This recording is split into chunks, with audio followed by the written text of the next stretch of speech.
We're live. We can start the pod whenever.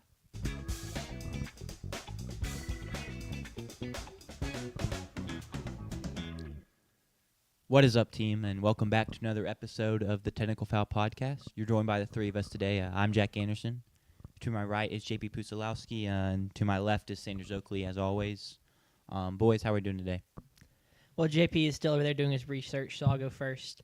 Doing fantastic. Haircut today, so I realize that I like having long hair in the back because I can be able to feel it with my hands, but I don't like having it anywhere else. So if I wanted to be happy all over, I would just have a mullet, and I'm not going to do that. So short hair all over it is. Why won't you do that?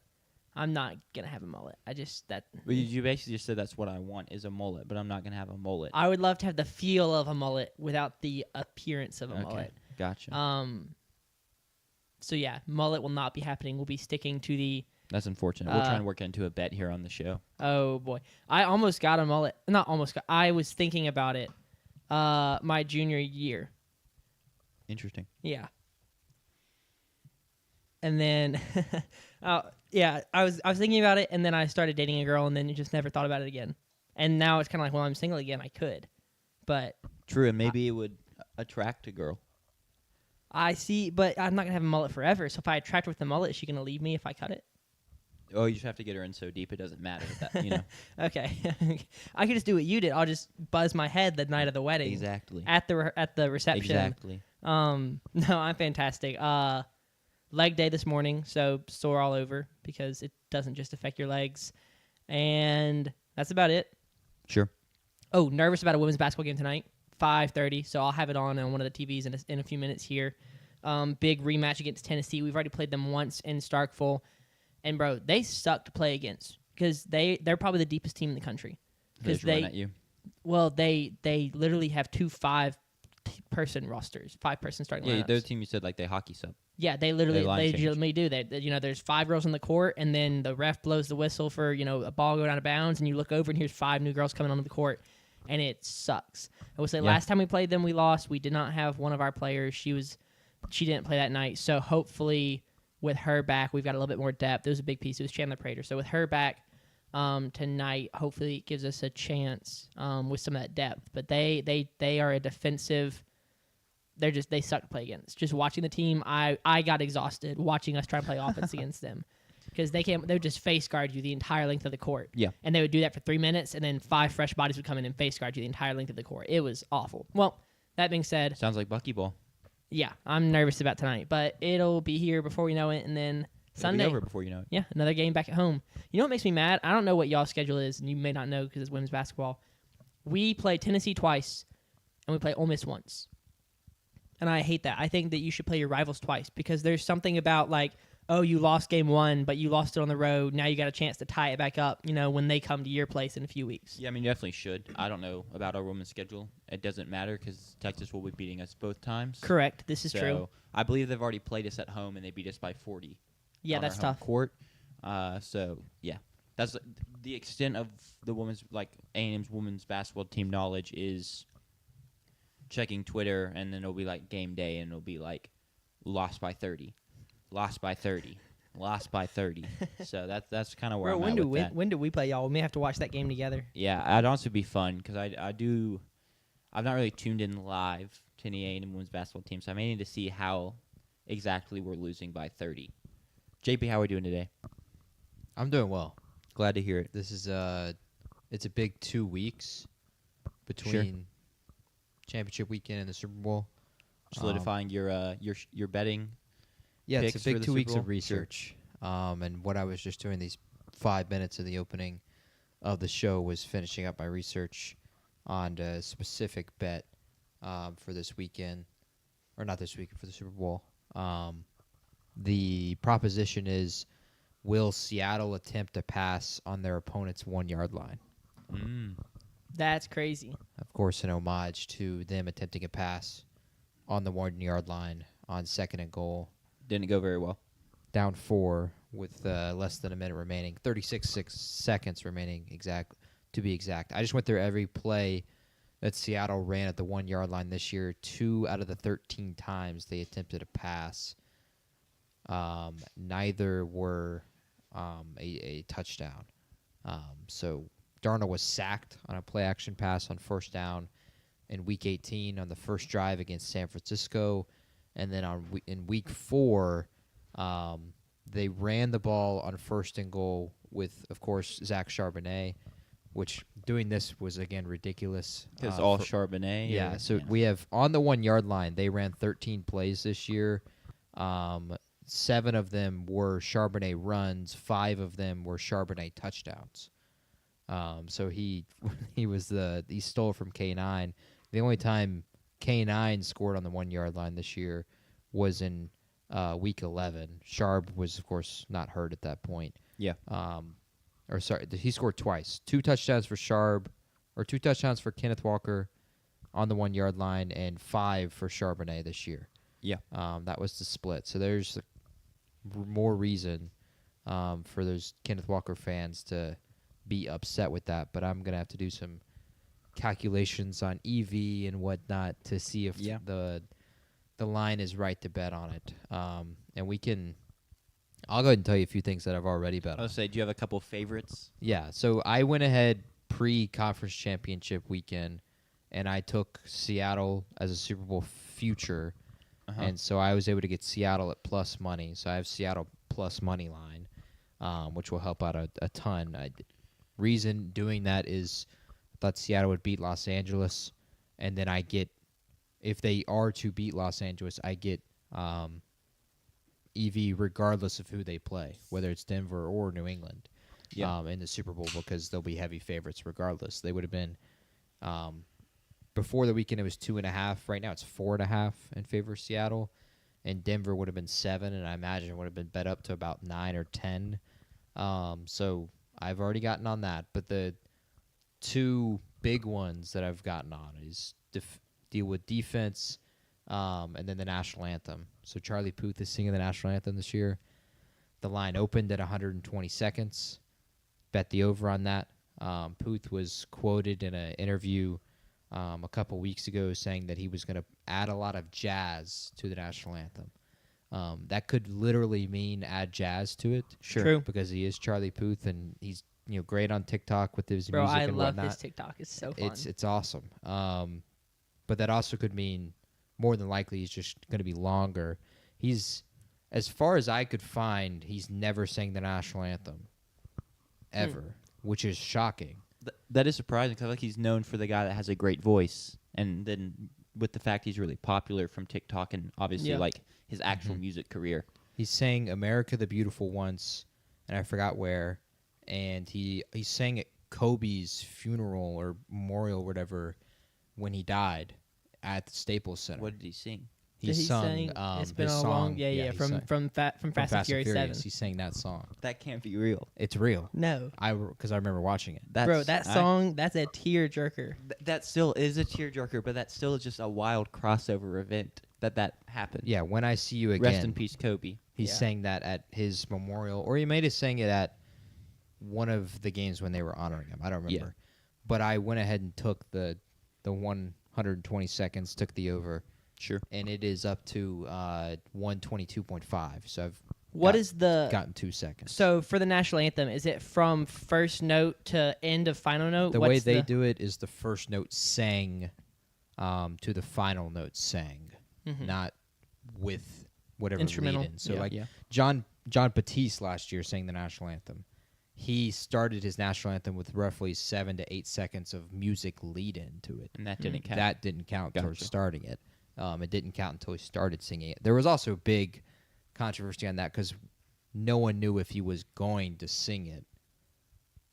Some thought like he might just play it. Oh. And that point, the bet would have just been probably would have voided every bet, which national anthem is one of those popular bets of the Super Bowl. The other 2 deal with the actual game itself, and I've got them as just kind of an early preview as turnovers. The turnovers line was 2.5, and we're looking at Drake May, who is, as we talked about, had the most turnovers or interceptions and fumbles in a 2-game playoff win streak in NFL history. And then Seattle with Sam Darnold, who has 20-plus turnovers this year, went ahead and grabbed that. And then the other one is sacks, which the sacks one shocked me. The line is just 6.5. Drake May was sacked 13 times the 3 weeks that he played in the playoffs, and Sam Darnold has been sacked a few times as well. So those are like my 3. If you had best bets before those lines get worse, go ahead and get on them. Yeah. Wild that we're now just like prop betting is best bets. Hey, look, I have done this now 3 years in a row, where I've put X amount of money on the Super Bowl and certain prop amount bets. of units. Yeah. I have won twice and lost once in terms of the night. And Phenomenal year last year. Yeah, last year was phenomenal. I think we were up roughly 9 units, give or take. That's pretty great. That's impressive. Especially, I feel like I only remember the lows, and so like What were the lows? But the only low was that I last remember year. Last year's the one where with SZA. Yeah, that's Yeah, the only one I remember. That was a huge low. It was a huge low. It was a big And that's the only miss, one I but that's remember. really it. You were all over a lot of in terms of the actual game stuff. You were right on Tom Brady's tie color, That was a huge one. which was a massive get. Was that plus money too? Yeah. Great Yes. value, insane value. That one, this is why you, or at least why if you're going to do this, do some research, because a lot of these sports books are just throwing out prop bets and aren't doing the research themselves. So last year, one of the bets, and in fact, it's been a possible bet the last 2 years. I don't know if they'll do it this year with Chris Collinsworth, but 2 years ago they did with Tony Romo. I got his tie color correct. That one was not plus money. It was a favorite. Last year with Tom Brady, it was his first year broadcasting. He's calling the Super Bowl. That's crazy. I mean, he's good. He was a great quarterback, Yeah. but like he's still a first year commentator. He got to do the Super Name Bowl. matters, man. I guess. He's the GOAT. Anyway, continue. There were 5 tie colors available, and I think white or navy was the favorite, but black was like plus 500. What sportsbooks will do is they'll put limits on how much you can bet. So I bet the max because when I went and did the research, I went to every single game and saw Brady in the pregame, or I saw him in the postgame where he's interviewing his players and he's giving his LFG player of the game. Yeah. Yep. He wore a black tie 13 out of the 17. Yeah, 13 out of 18 or 13 out of 19 games that he did that year. And so that's a heavy, heavy favorite, but I was getting it like plus 400, plus 500. That one hit. That's why you do research. Because sure. They're not looking into this. And this one that I was talking about at the beginning, Seattle to attempt to pass from the opponent's 1 yard line, is a joke about the Super Bowl 49 play. Yeah. They don't know.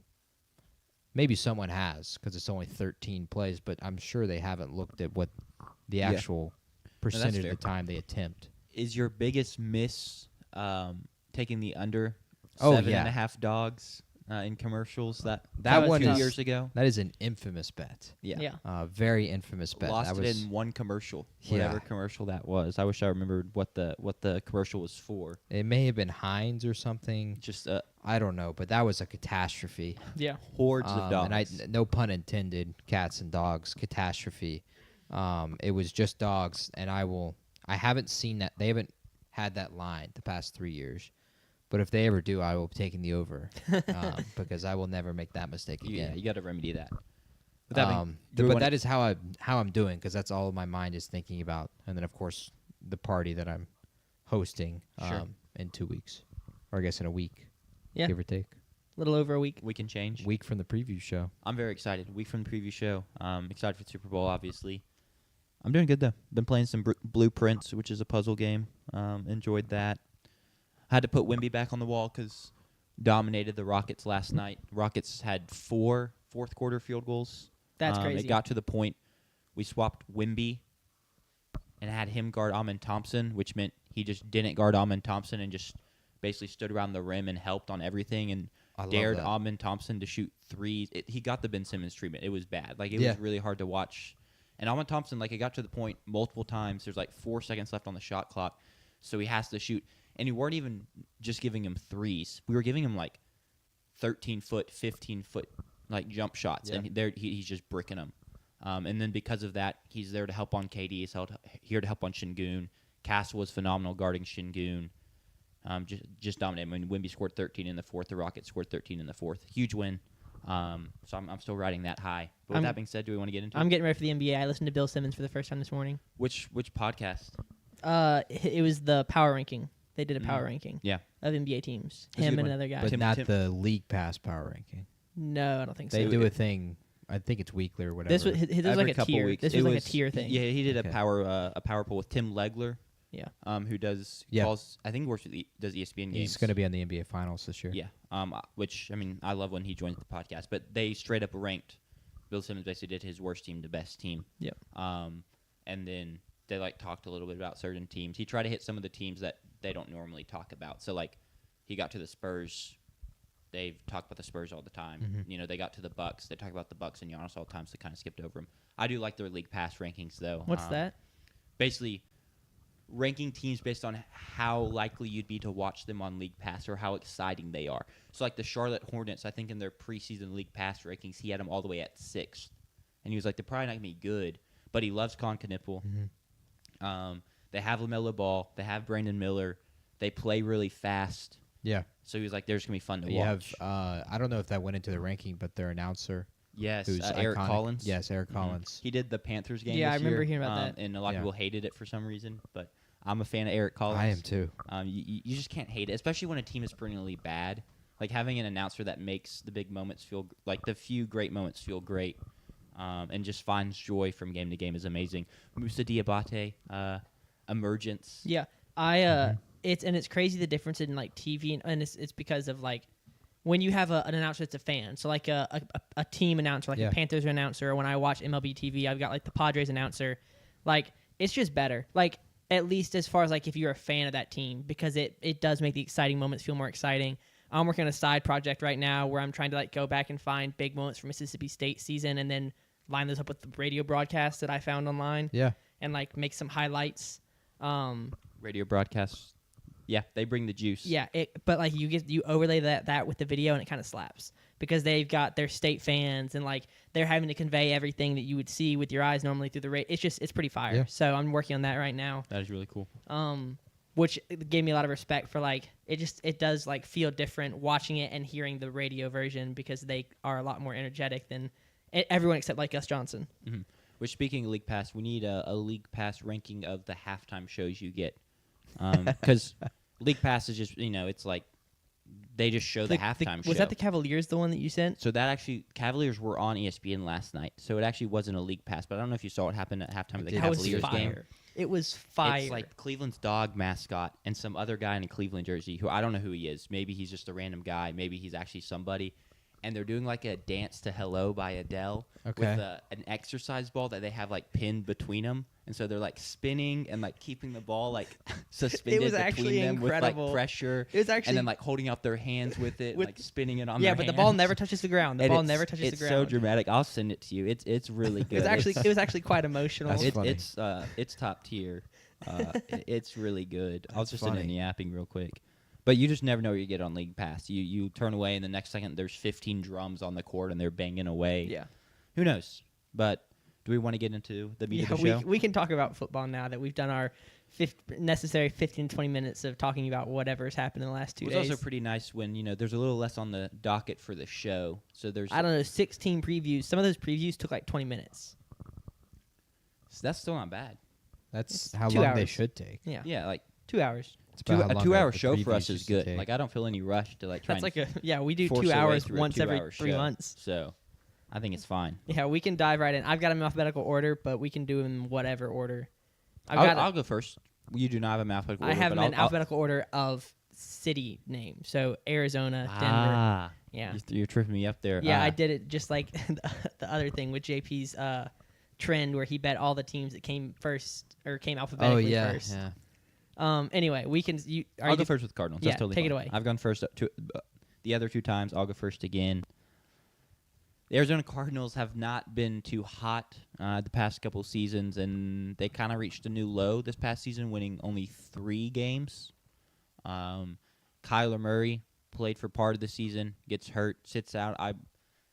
It's the end of the Kyler Murray era in Arizona, and it's the end of the Jonathan Gannon era in Indiana, and Arizona as well. So we'll start with there, like we always do, coaching. Like I said, they fired Jonathan Gannon, and they're still looking for a coach. They're one of 2 teams to have not hired somebody yet. The Raiders, who we'll get to in a minute with JP, and then the Cardinals. it's a bit of a dire coaching search, I won't lie. Mike LaFleur, the Rams OC, has been in for a couple visits, but after a multi-day visit recently, he left without a deal, and so people are now wondering if that's like kind of over. You know, you bring a guy in for 2 days, most people expect a deal to happen. He leaves without a deal. It means at least one of the two sides aren't sold on it yet. The other options that are being thrown around, let's just say it's not a good sign, or it's an indictment on your coaching search when you're reading and trying to figure out who they're interviewing, and you see Raheem Morris is a finalist for your job. Yeah, not what you want to hear. Just fired by the Falcons after his second stint as a head coach. Horrible, which I get. They were never going to get the cream of the crop because they don't have a good infrastructure in place. They don't have a QB. They don't necessarily have a ton of exciting young pieces. So they were never going to get like a Harbaugh or someone like that. But they got to figure it out. That's step one for their offseason, talking about goals. But, yeah, I would hire just about anyone besides Raheem Morris, I'll be honest. Like, find another OC. Ideally, you just get Mike LaFleur from the Rams. But we'll see. Going on from there, the draft, they have the 3rd overall pick. I think they're a fantastic spot for Arvell Reese. It's what their defense really could use. And then if he's not there, I would take best offensive lineman available. Whoever is top on your board, whichever tackle's top on your board. That's what I'm looking at. Maybe if you love Reuben Bain as a prospect and he's there at 3, you can take Reuben Bain as well. But he's a little divisive, so it kind of depends on what you think about him. Regardless, they're in a fantastic spot because Mendoza's going at 1, right? Yeah. And then after that, it's, okay, who the Titans take at 2. And D-line, I think, is kind of the... Probably D-line. And even if they maybe take your guy, you get, like, the pick of the rest.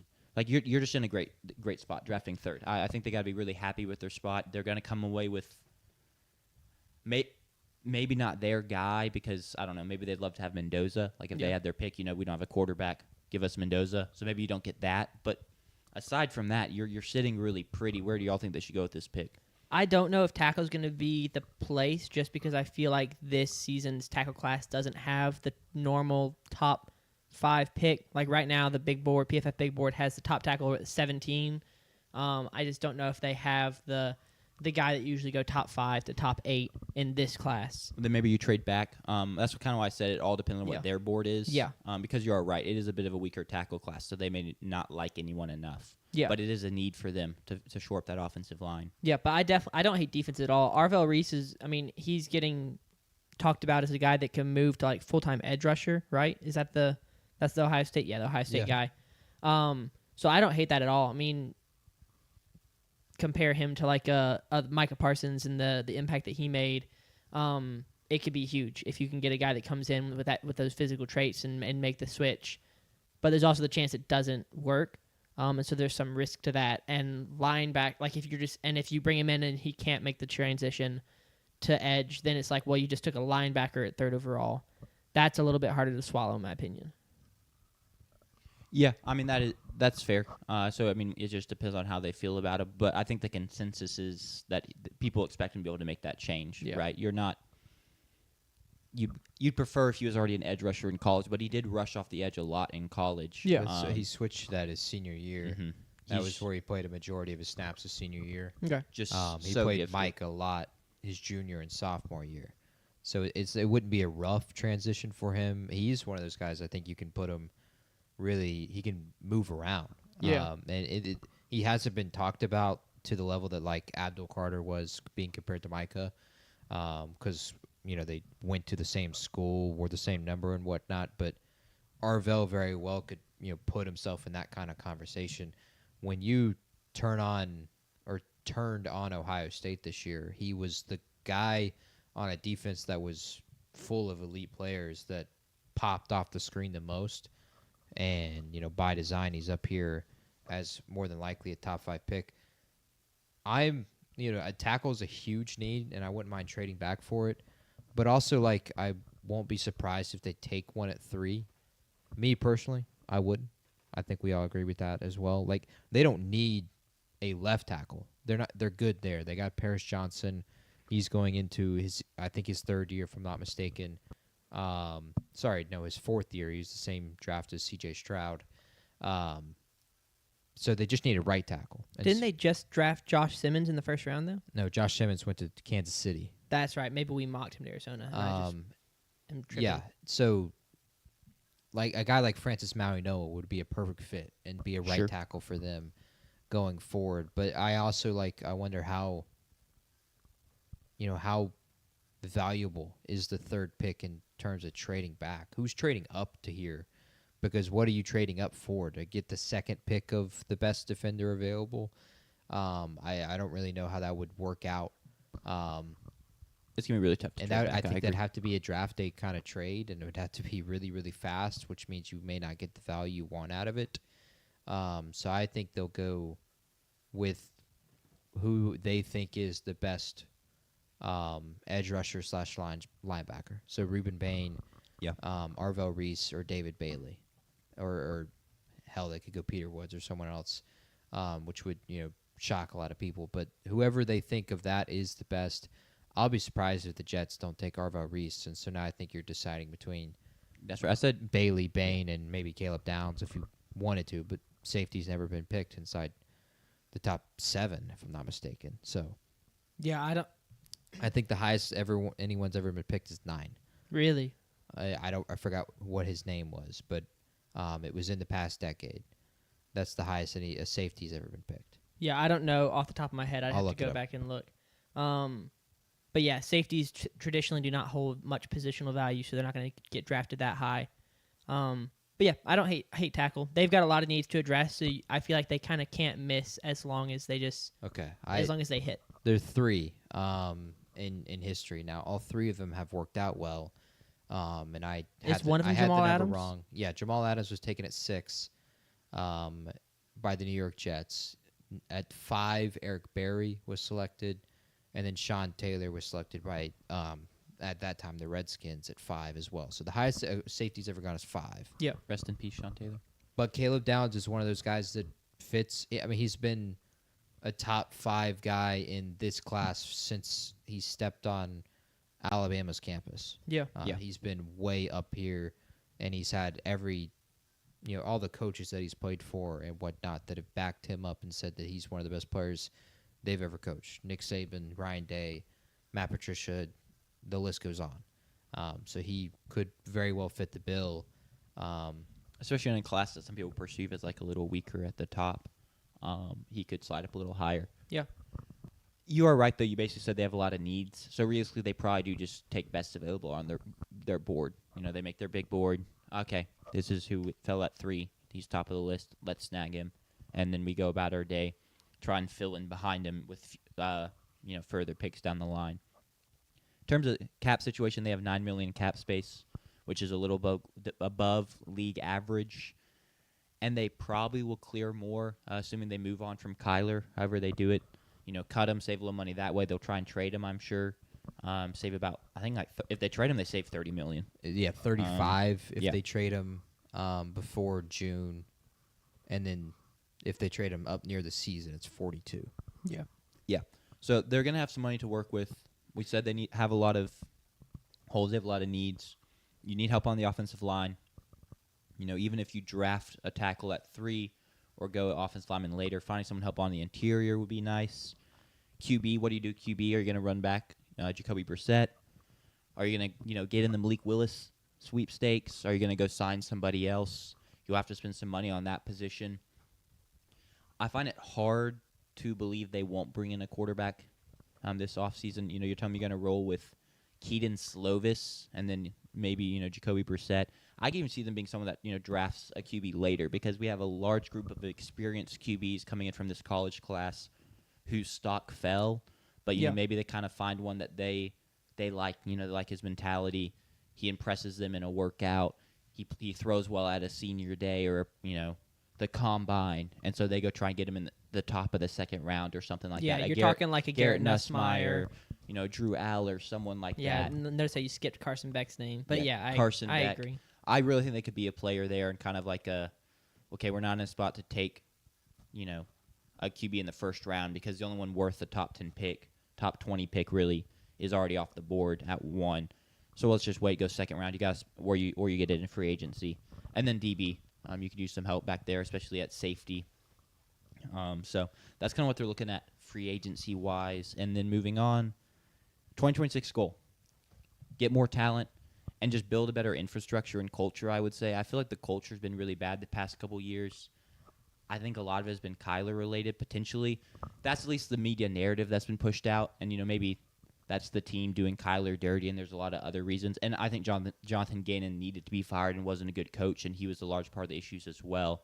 But Gannon's gone. Kyler Murray, how much of the issue you think he was? He definitely did not help the problems there. He's going to be gone. So it's kind of almost like a new start, right? Yeah. And so let's just start building from the ground up.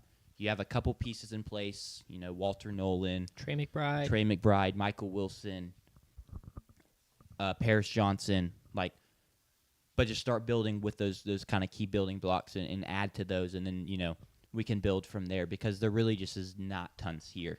So I'm not even I don't think the playoffs should be the goal next season. I don't think a crazy increased amount of wins should be the goal next season, though. You only won 3 games this year, so you may just walk into an increased amount of wins. I think it really is just we got to get a foundation set in Arizona, and we can go from there.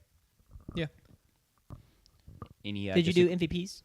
No, I'll get to that. Any Cool. disagreements with that? No, goal? I think and it'll be something that I'll talk about with one of these teams here in a second as well. I'm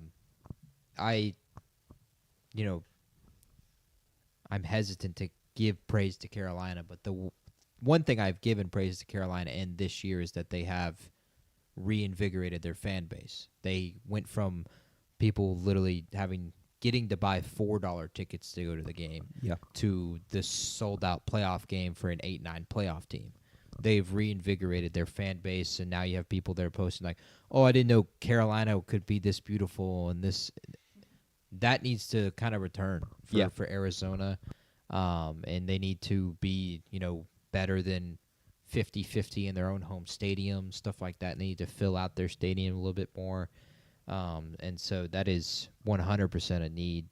I completely agree there in terms of recreating a culture and invigorating their fan base with them.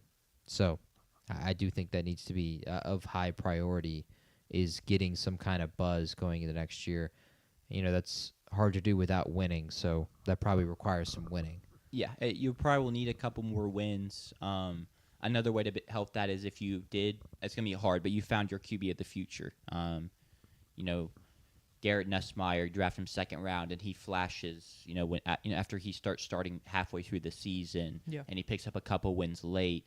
You do end up getting Malik Willis. I don't even know if that's a possibility. And then, he continues what he showed in his couple starts from Green Bay. And then, people, I have a jersey to buy now, right? Maybe Marvin Harrison turns a corner and goes crazy in year 3, something like that. But go ahead. The more you say that, the more I like the Garrett Nussmeier conversation, especially to a team like Arizona, because it starts to feel almost like a Tyler Shuck comparison. Long-time college football starter who you pick up in the second round. You don't start right away, and then eventually to invigorate your fan base and bring back some excitement and some enthusiasm, that's when you throw him in. Maybe he doesn't play great, but he plays good enough that then next year you still have a good draft pick. But next year we've got year 2 of Garrett Nussmeier. We've got another top 5 pick. We still have Walter Nolan. We still have Paris Johnson. Maybe Marvin Harrison Jr. breaks that 1,000-yard mark and has a good season. I kind of like that. I like that thought for them. For Walter, he's got to play. He only played in 6 games this year. Healthy. But I do think this is the team this year of teams. It's them and the Jets with 2 and 3, and then the first pick, second pick of the second round that would trade back in. And so I would say Ty Simpson or Trinidad Chambliss. True. It could be one of them. It's a quarterback. I still expect Chambliss to come back to school, which helps Ty Simpson even more then because he's then really the one tier 2 QB, at least right now, consensus left, and so people are going to fight over him. Yeah, maybe then Arizona trades back in for the 5th-year option, which we'll talk about a ton, of course. I mean, it's I crucial. imagine as we lead up to the draft. But I see them as a trading back in candidate, having one of those first picks, more so than I see them waiting and then taking the quarterback as their first pick of the second round. Sure. Because that kind of shocked me with New Orleans, at least, that we went quarterback Tyler Shuck right then at that moment. I think with Tyler Shuckett, considering trading. I think with Tyler Shuckett it makes more sense because I think you kind of expect you won't need 4 years with him. You'll either see it in the first year or two because he's already 25, or you'll see that it's not it, and then you don't need the 50. I may only play quarterback for 4 years, which would be the ideal scenario for me at this moment. For him to be the starter for 4 years. And then you move on? Yeah. Sure. All right. But I think that with a guy like Shuck or with a guy like Nessmeyer, who's got a lot more time under the belt and is a little bit older and you've seen a lot more from them, you already know a lot more about them as opposed to like a Lamar Jackson who's like, wow, he was dynamic at college, but like we're not really sure what that's going to look like at the NFL. You feel like you need more time with that to like figure out what he's got and develop it. Sure. Whereas with an older guy and a more experienced guy, you're okay with 4 years and then you extend him. Whereas with the 5th-year contract, you pick him up after year 3. I think you kind of thought you would know what you had. That is true. I also think part of it, though, is you get an extra year on a little bit cheaper if they really do end up that good. Yeah. Right. You get an extra year before you have to pay them $50 million to be your quarterback. So I do think that's also part of it.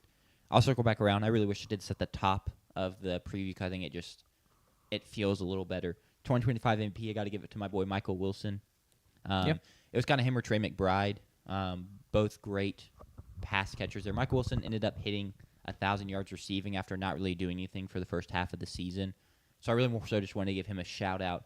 But a team that wins 3 games, they don't having an MVP is a little tough. Yeah, I can't wait to hear who JP's Raiders MVP. It's DJ Glaze has got to be. No, it's pretty easy actually. Don't spoil it. Don't spoil it. And then my 2025 unsung, Calais Campbell, just still productive at his old age. His 39. 30, I was going to say 39. 38. Is he 39? So That's I crazy. think 6.5 sacks from Is the he drafted in like interior defensive 2009? line position.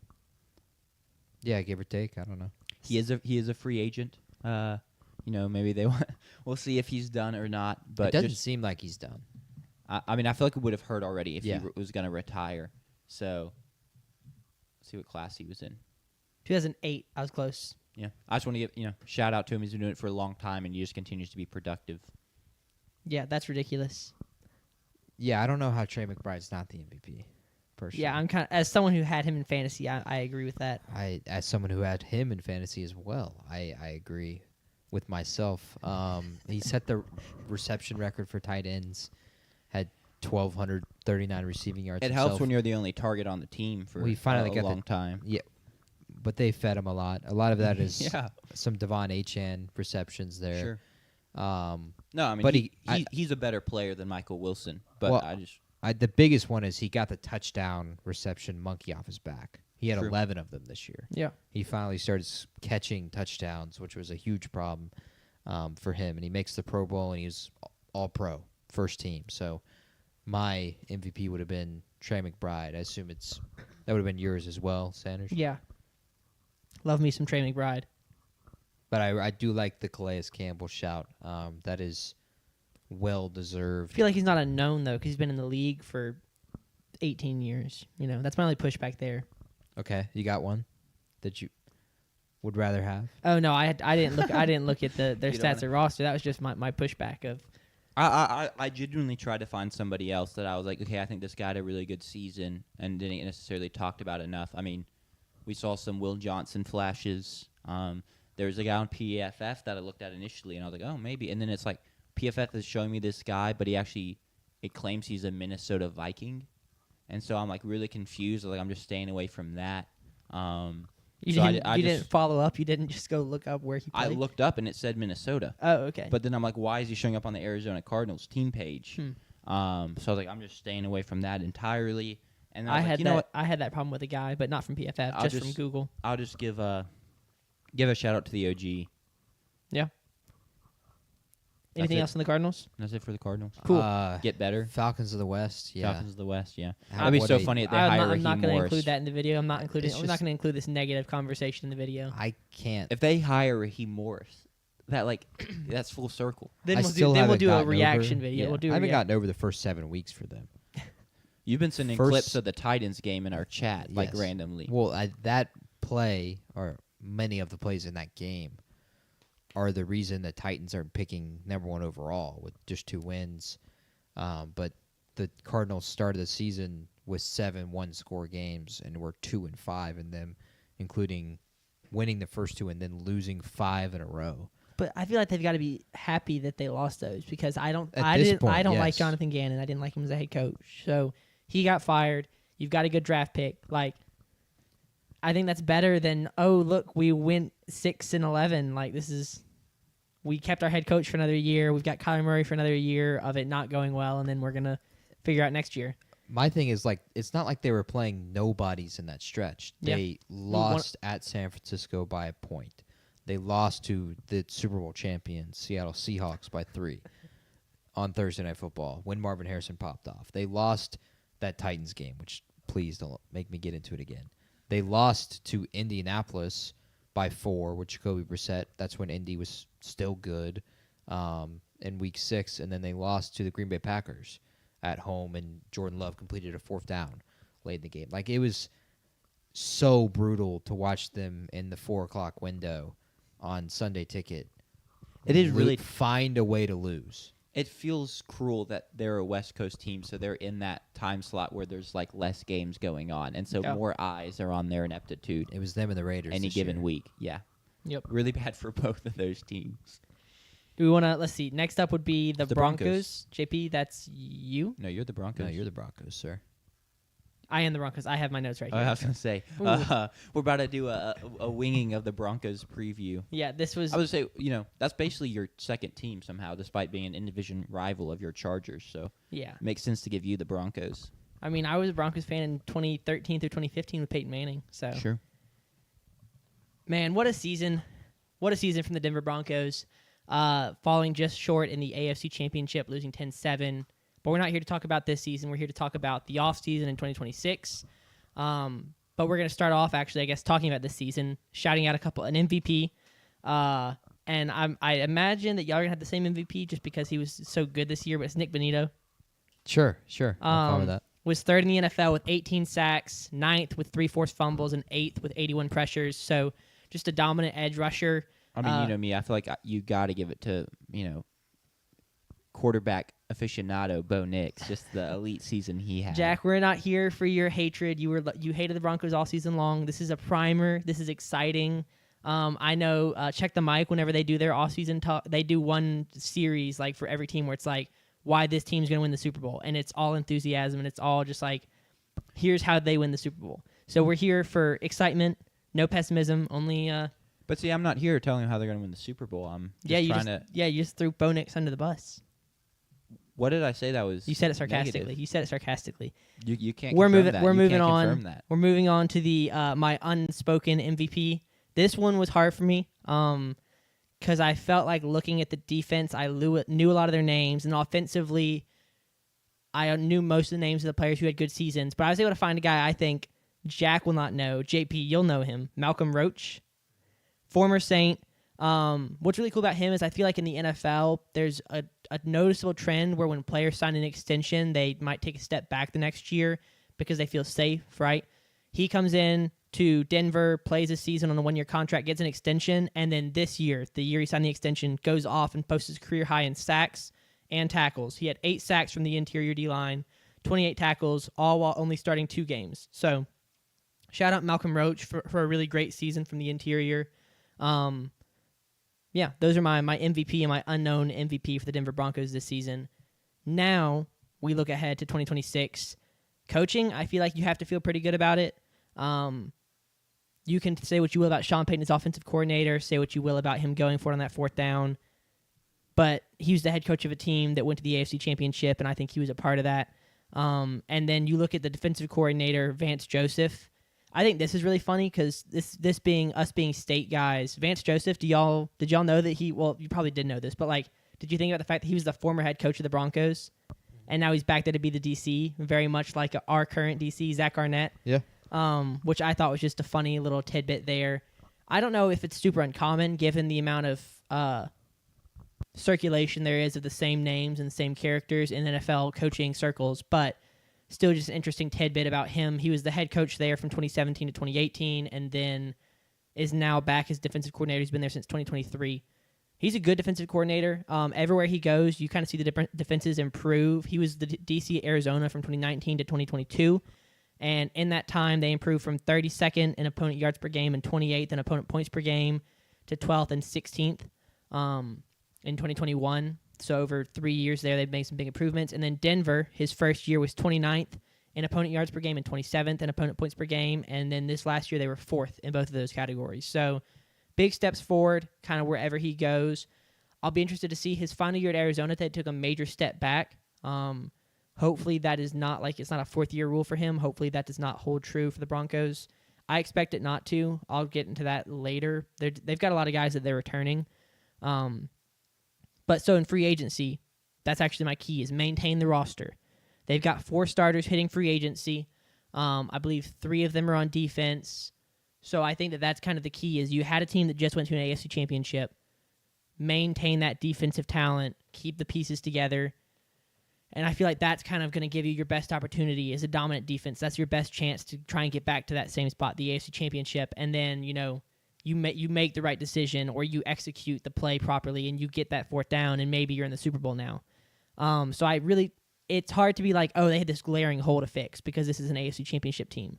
So I think the keys are to maintain the roster, keep the key pieces together because it worked well this season. So there's not a lot of big changes to make. In the draft, they picked 30th in the first round and then 62nd in the second round. So I'll lay out what I would do both those places. The front 7 is kind of where they are losing pieces if they can't bring everybody back in free agency. And so for them, I'm alternating offense and defense. And so in the first round, I've got 2 options, 1 offense and 1 defense. At 30th, I'm either going Eli Stowers at tight end to give Bo Nix a consistent check down weapon, somebody in the short to intermediate route, but just a really good receiving tight end from Vanderbilt. Yes, a former Aggie quarterback. And then my other option is actually quite ironic. It's Anthony Hill Jr. So not a former Aggie. He's a former Longhorn. Yuck. At linebacker, just to kind of shore up potential depth as they lose guys in that linebacker core. And then in the second round, if you didn't go Anthony Hill, I'm going Josiah Trotter, linebacker, I believe, from Missouri. And then if you did, then I'm going center Connor Liu from Auburn for the interior offensive line. So that's kind of my plan through the draft would be to address both sides of the ball in the trenches early on. And then goals for 2026 is don't regress on defense and then take that step forward on offense. It's something I was expecting to get in 2025 and didn't get. It's a big part of the reason I picked them to win the AFC West, and that did not the offense did not come to fruition in the way I expected. But them winning the AFC West did, so that played out just not the way I thought it would. So that's kind of my big 2026 goal is don't regress on defense, try and stay dominant. They should be able to do that. They've got the coordinator and they've got the pieces there, and then figure out on offense how to get that next step, how to get Bo Nix into kind of a year 3, like get him moving forward, progressing, developing, which is weird to say about a quarterback who I feel like Bo Nix played 6 years in college, but I think it was only 4 or 5, maybe 3 at Auburn and 2 at Oregon, something like that. So it feels like he was there for a long time. It feels like he's an older guy. He just started forever since his freshman year. So get Bo Nix to continue developing and get him into a year 3 breakout season. I think you're looking at it a little bit too positive. Really? I don't think it's as simple as to say, oh, just build on what you did. Well, think about the path to how they did those things. One of the biggest ones is they played the second weakest schedule in the NFL. That's not going to be the case next year. Next year they play Buffalo, they play New England, they play Kansas City. Of course, they're on division twice. So Kansas City twice, the Chargers twice. Raiders twice. That's really tough. Yeah, the Raiders twice with Fernando Mendoza. But you're playing Jacksonville still, and then they play the NFC West, meaning they get to play the best division in the NFC, but for the most part. In the Los Angeles Rams, assuming they return Stafford, are still of capability. And then Seattle and San Francisco. So they are going to have a more difficult schedule, pretty much guaranteed next year, unless they get the same kind of breaks they got this year. And I don't think it's as simple as just say do it again, because the teams you did it against are of a lesser quality. You're not guaranteed to have the injury luck that you had this year, where guys are healthy, especially the guys that were really, really impactful. They did lose, like they had some injury, bad luck, and they lost J.K. Dobbins midpoint through the year. Dobbins was at like 730 rushing yards. He was on pace to be well over a 1,000-yard rusher, and they lost him. But other than that, they relatively stayed healthy. Bo Nix didn't have anything flare up until, of course, the worst moment for them. Yeah. So I think it's a little bit of an oversimplification of saying, oh, just do what you did and then do it better. Yeah. And I also think it's too easy to say, oh, this team was in the AFC Championship, they'll just be right back. I don't think either of those are guaranteed, because the reason they were in the AFC Championship is because of their schedule and winning 14 games. They very well could be the 7th seed, the 6th seed, the 5 seed. If they win the division, they could be the 3 seed next year and have to go on the road in the playoffs. And we've already seen that once, and they were blown out by Buffalo. Now, that was way different team, but it's also just 1 year removed. That's how quickly a pendulum can swing. Yeah. So I do think it is, like, it's going to be really trendy for people to pick Denver to have less wins than they did last year, and we're talking like 4 to 5 less wins, 9-win team instead of a 14-win team. But I do feel that way, that it should be picked that way, because their schedule is going to be tougher, and that has played a huge factor in this year, because they were struggling and barely beating teams like the Chris Ludekin Chiefs on Christmas Day and the Geno Smith Raiders, when they just gave Geno like 5 different opportunities to go win the game, and Geno was walking on one leg. Yeah. And they are struggling against the Davis Mills Texans. Like, they were struggling against bad teams this year. Well, when they play great teams next year, like Los Angeles, the Rams, the Chiefs twice, you assume Mahomes is playing, Seattle, Buffalo, New England, I would assume they're back. There's some regression to the mean. Yeah. There. There's also, they're prime candidates for the one-possession game curse. They went 11-2 in one-possession games. Absolutely. And that's something that I have talked about. I talked about it being a reason they were going to win the AFC West this year, because the Chiefs went, I think, 12-0 last year, and I said, that's not really sustainable. I expect them to take a step back. And now maybe it's the Broncos that are suffering from that, suffering from success, I guess. So expect potential regression there, as you are likely to go around 500 in one possession games. That's kind of what you expect. Yeah, I think my biggest thing for them is, and what I would really try and address this offseason, like, you're going to a matchup against the Broncos. Who on that offense scares you? Sean Payton. Okay. But personnel weapon-wise. That's the not Cortland Sutton, I guess. He was a Pro Bowler. Yeah. And I think his vertical threat. But which is why I like Eli of Stowers, because he is a weapon, and he's a piece that Peyton could use, not like a Taysom Hill, but maybe he's very versatile. He's a versatile guy. He's a guy that can play standing up at tight end or in line. I like to think of it, so I would compare it to, let's just compare Denver and Detroit. Detroit, with all of their weapons, each one of them are like elite and can take over games. And Jahmyr Gibbs and Jamison Williams and Amon-Ra St. Brown and Sam Laporta. With Denver, they have a bunch of guys that are really good at one thing. Like Marvin Mims is really good over the top. Cortland Sutton's a great physical threat. R.J. Harvey can catch out of the backfield.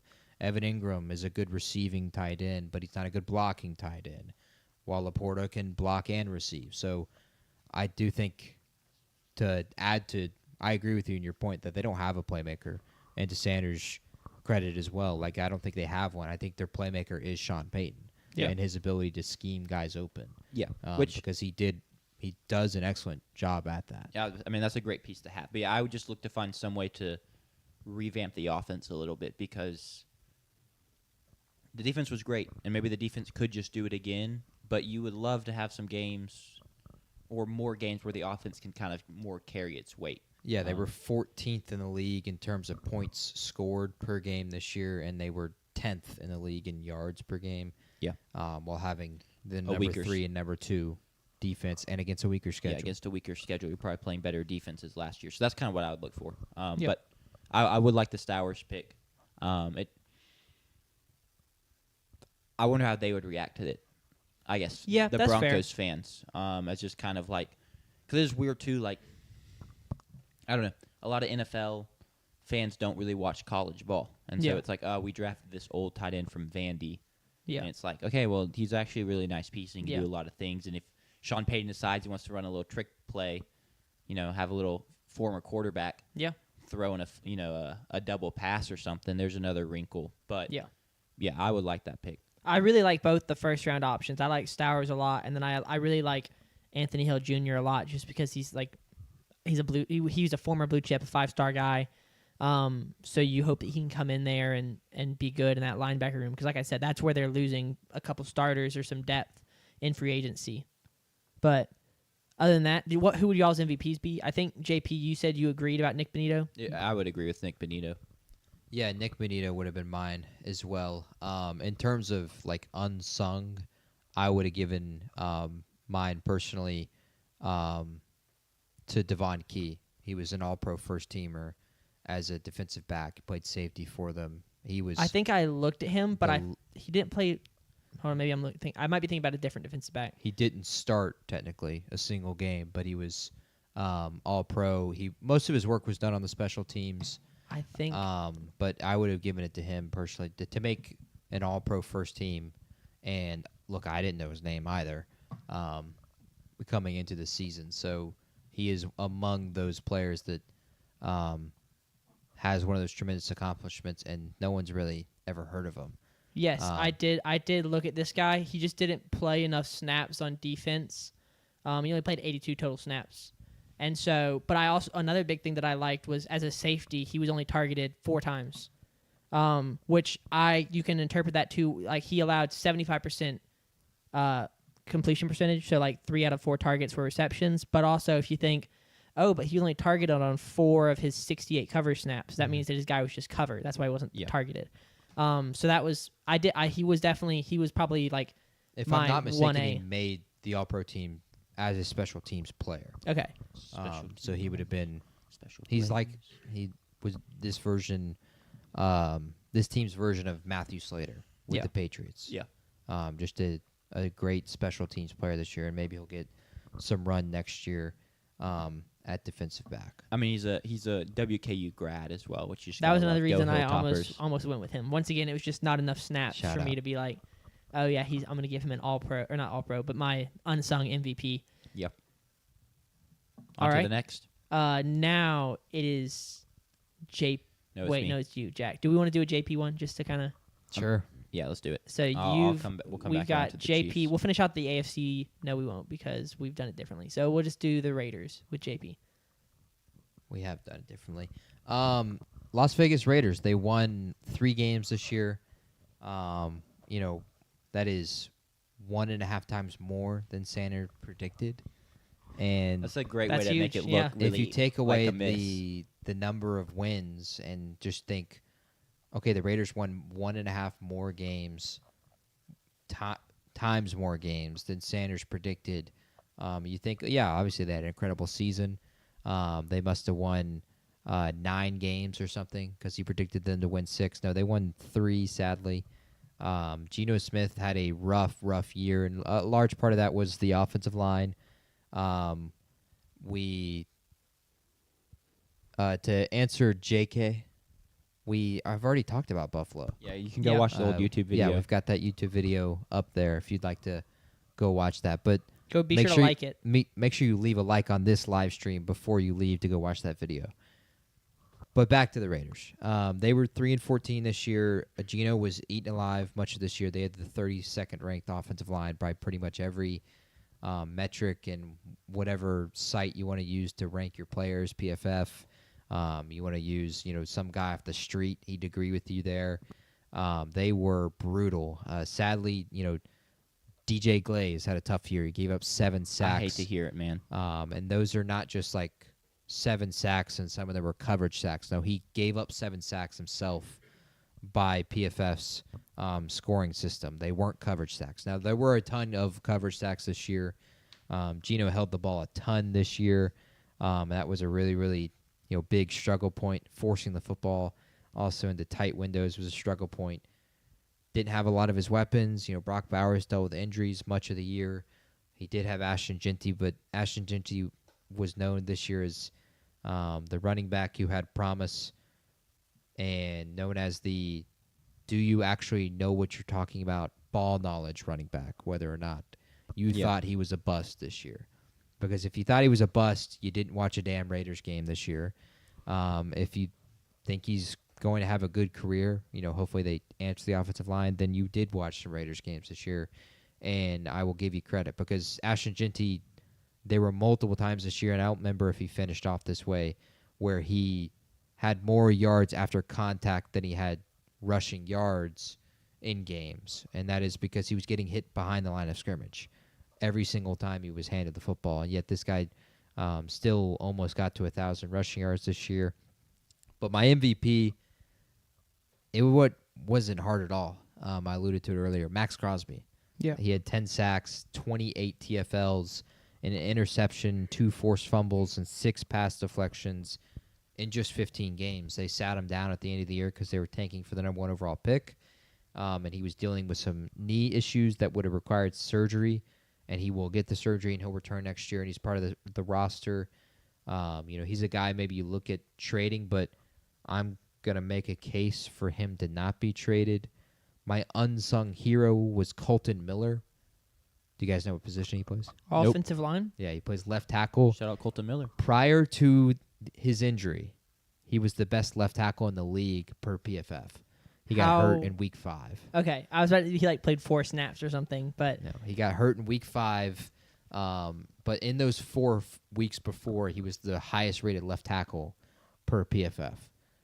So he, on an offensive line that was terrible, at least for the first 4 games when he was playing, was one of the best offensive linemen in the National Football League. He's been a good offensive lineman in the past too. I continue to give Madden ratings for perspective. He's an 89 overall in Madden, so he's not Pretty a bad good player. Do y'all have an MVP or an unsung hero though? no, I like It's the Max. really hard to pick. Yeah, I like the outside of Max Crosby one. He's Max good. Crosby's so obvious for MVP. I was trying to think of someone to throw out there for unsung, but even anyone I was really excited to watch on this team play, young guys Brock Bowers was hurt all season. Yeah, Brock gets hurt, but maybe Deontay Thornton, the Tennessee guy has a big rookie year because he's really fast, or maybe Jack Beck, pops as a wide receiver. Nope. There really wasn't much going on. Yeah, those guys combined had 350 receiving yards, so tough year for both of them. But we can go ahead and get into what is now the offseason for the Raiders, and it is them that are on the clock. They'll have the number 1 overall pick, but we start with coaching because that's going to be who's picking the number 1 overall pick. Pete Carroll was fired. Candidates for head coach have been narrowed down to 3 guys as of roughly noon today. I haven't looked again. But Brian Dable, Davis Webb, and Ejiro Evero, which I probably butchered his name, but he's the Panthers' defensive coordinator. Denver fired their offensive coordinator, Joe Lombardi, and it would seem it is to promote Davis Webb to be the offensive coordinator and keep him from going in division to the Las Vegas Raiders. So I do think Davis Webb is going to be ruled out. So it feels like it's Brian Dable's job. Has been reported that Brian Dable, if he doesn't take this job, will take the Titans' offensive coordinator. And it feels like for him, he clearly wants to get with a young quarterback and someone who he can develop and try to resurrect his image. And kind of if it's offensive coordinator for Tennessee, it's resurrect his image and get back in the head coaching search. If it's with the Las Vegas Raiders, it's to get the Daniel Jones era off of his plate. Which a ton of that was, front office stuff because he was the head coach when they extended Daniel, but it wasn't necessarily, all on him. The Raiders already play in one of the toughest divisions in football. But I think for the goal for this franchise going forward is how can we be really competitive in 5 years? Yeah. Sure. It's genuine though. Sure, It's sure. It's not even a joke. It's not even a joke. It's hilarious. I understand. But in 5 years, think about the landscape in 5 years from now. Patrick Mahomes is 35. Andy Reid's probably retired. If he hasn't, he's 72. Yeah. Sean Payton would be 68. That's a lie. He'd be one number less than that, but I didn't want to say that. Bo Nix would be 30. He'll be a little over 66. He will turn 68 during the season. There you go. Bo Nix will be 30. Jim Harbaugh will also turn 68 during the season. Justin Herbert will be 32. Coming off his third Super Bowl Yep. ring. Maybe, which I think given the hit, if they get the offensive line together, it may change. But given the hits that he's already taken in his career, He may have retired by then. one, he may pull the Andrew Luck and retire. Two, he would almost certainly be near the end of his prime, like the last year of his prime, if anything. Brian Dable, if he's hired, would be 55. If they draft Mendoza, Mendoza's 27, Genty's 27, Bowers is 28. So Genty's out of his prime. Technically, yes. Yeah. But he would still maybe have a year. Derrick Henry's still cooking at 31. So Derrick Henry is a mega out. Yeah, it's an outlier. Yeah. We'll Josh say Jacobs is playing well, and he's 29-30 if I'm not mistaken. So I do think that is the goal: is how do we be competitive in 5 years? Because the division will be near the end of its run, Sure. or it will have completely changed. Now we can be the best team in the AFC West. So look for the Raiders to win the division in 2031. You heard it here first. Go ahead and get that ticket if you can. The Raiders have the number 1 overall pick, and that's where I do think they can change, their look in 5 years. And I wouldn't overcomplicate it, because there's not a lot of drama of who is going to go number 1. People are going to create drama, and so you'll have people saying like, "Oh, you should trade the number 1 overall pick," and you'll give like the Carolina Panthers Bears comparison, and look how good the Bears are off compared to the Panthers because they have Bryce Young, and Bryce Young's terrible. I wouldn't overcomplicate it. I would just take Fernando Mendoza. Or I guess if you love Ty Simpson, take Ty Simpson. Or Trinidad. Take the quarterback. Because one thing you're never guaranteed is that a quarterback you'll want the most will be available next year. You may end up having to take your second or third guy. Like this year, they had to win a 4-way tie to be the number 1 overall pick. Otherwise, the Jets or the Cardinals would end up taking Mendoza instead of them. So nothing is guaranteed. To look further in the draft, like offensive line is going to be an obvious need. You already said it, left tackle with Colton Miller, but I do think they're like stuck in a really weird pickle, and it is because they only have 1 second-round pick, and then they have their 3rd-round pick.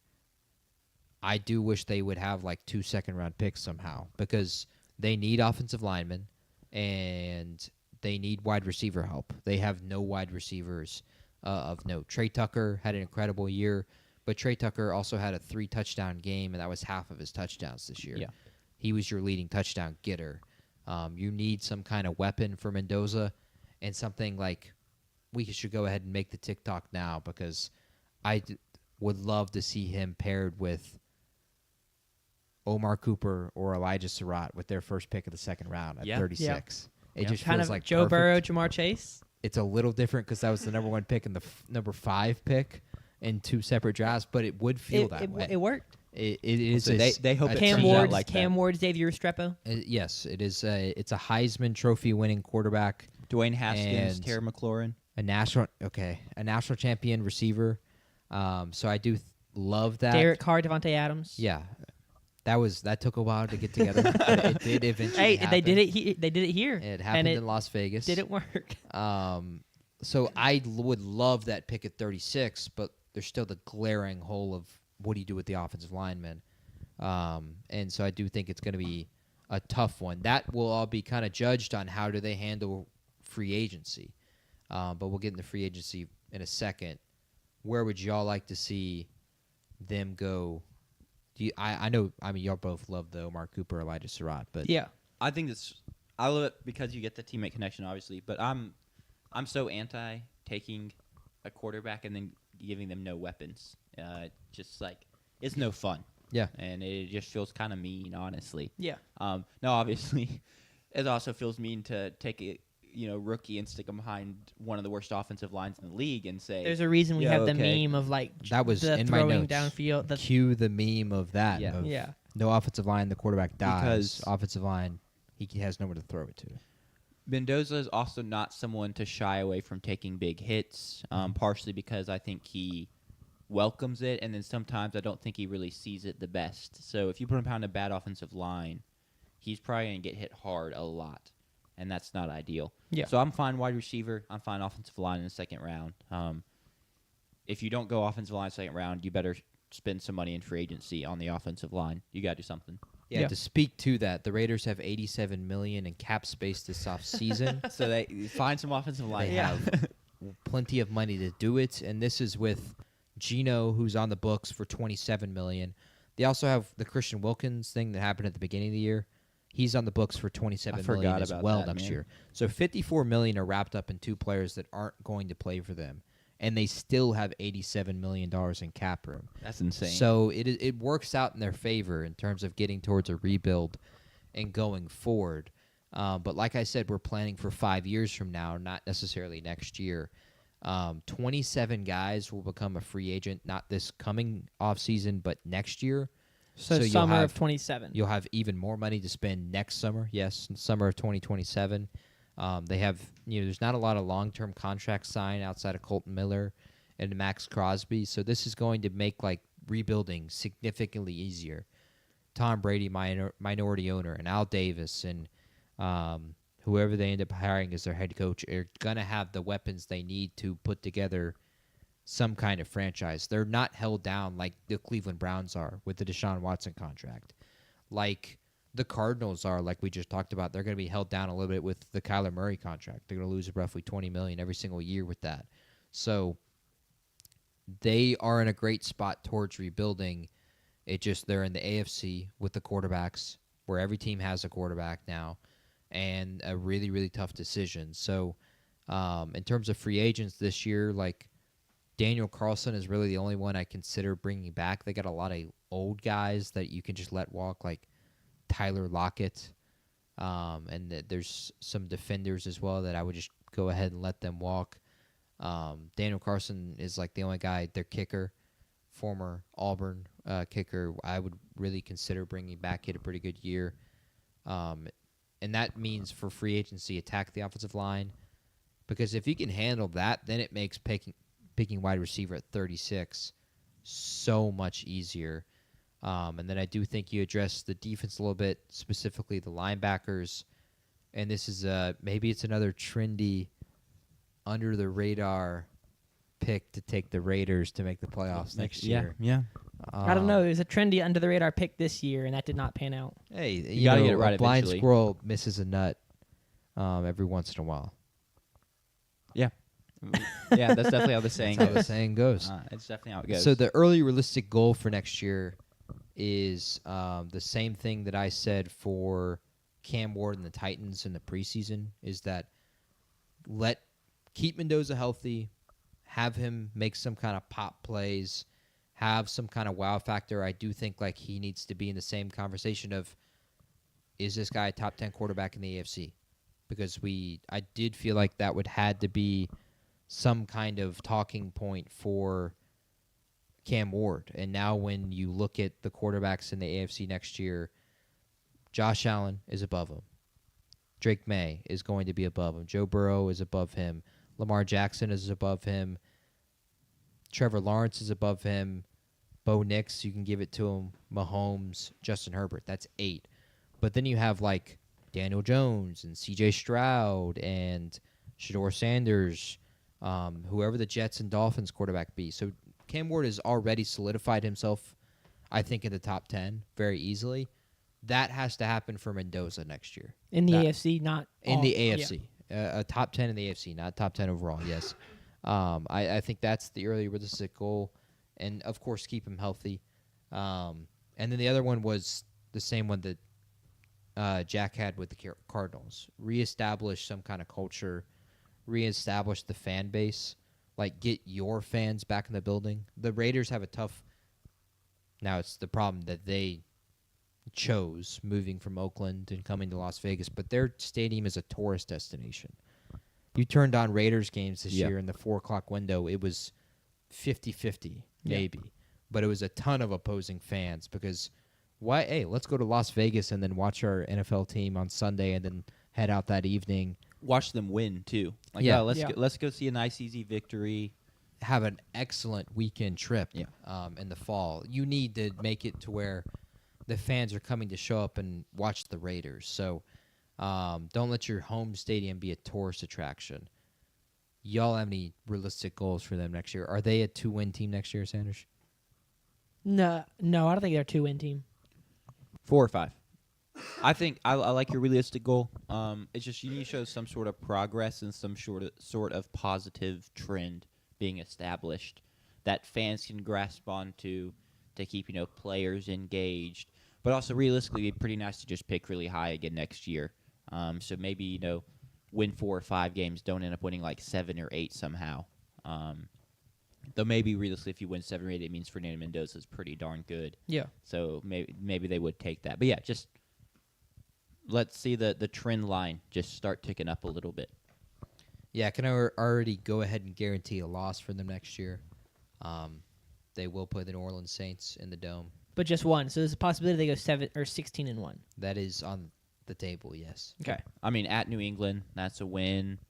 At San Francisco, that's a win. They'll play the AFC East, so they play Buffalo, they play New England, New York, and Miami, and then they play the NFC West, and of course their own division. So outside of that, it's looking like 5 to 6 wins is about where you're at, but that's another year getting to rebuild and draft. And remember, like I said at the top, we're rebuilding for 5 years from now, and not 3 years from now, and not 4 years from now. 5 years from now, the Raiders are winning the division is what you're building towards. So, that is the outlook, and that is go ahead and make it the 5-year plan for the Las Vegas Raiders. The 5-year plan. I'm a fan. Good work, JP. On to the Chiefs. Real quick. Bro, I hate this Tennessee team. I swear that they just play so physical and they foul you a lot that the ref's just like, oh, this is just good basketball, and they just ignore it. They call multiple fouls. They have. I swear but they only call it the egregious ones. I think that Tennessee just plays a goofy brand of like, oh, we're just. I think Tennessee fouls you a lot. I think they fouled us a lot, but because they do it so much early on, the refs are just like they just let it go early. Then the refs are never going to call everything. You are correct. Yeah. Whoever y'all's point guard is keeps spinning into double teams, and that's just not going to help. No, that is not ideal at all.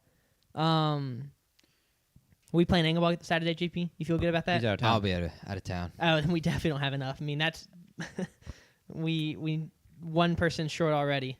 That's tough. Before we get on to the Chiefs, tweet by Adam Schefter.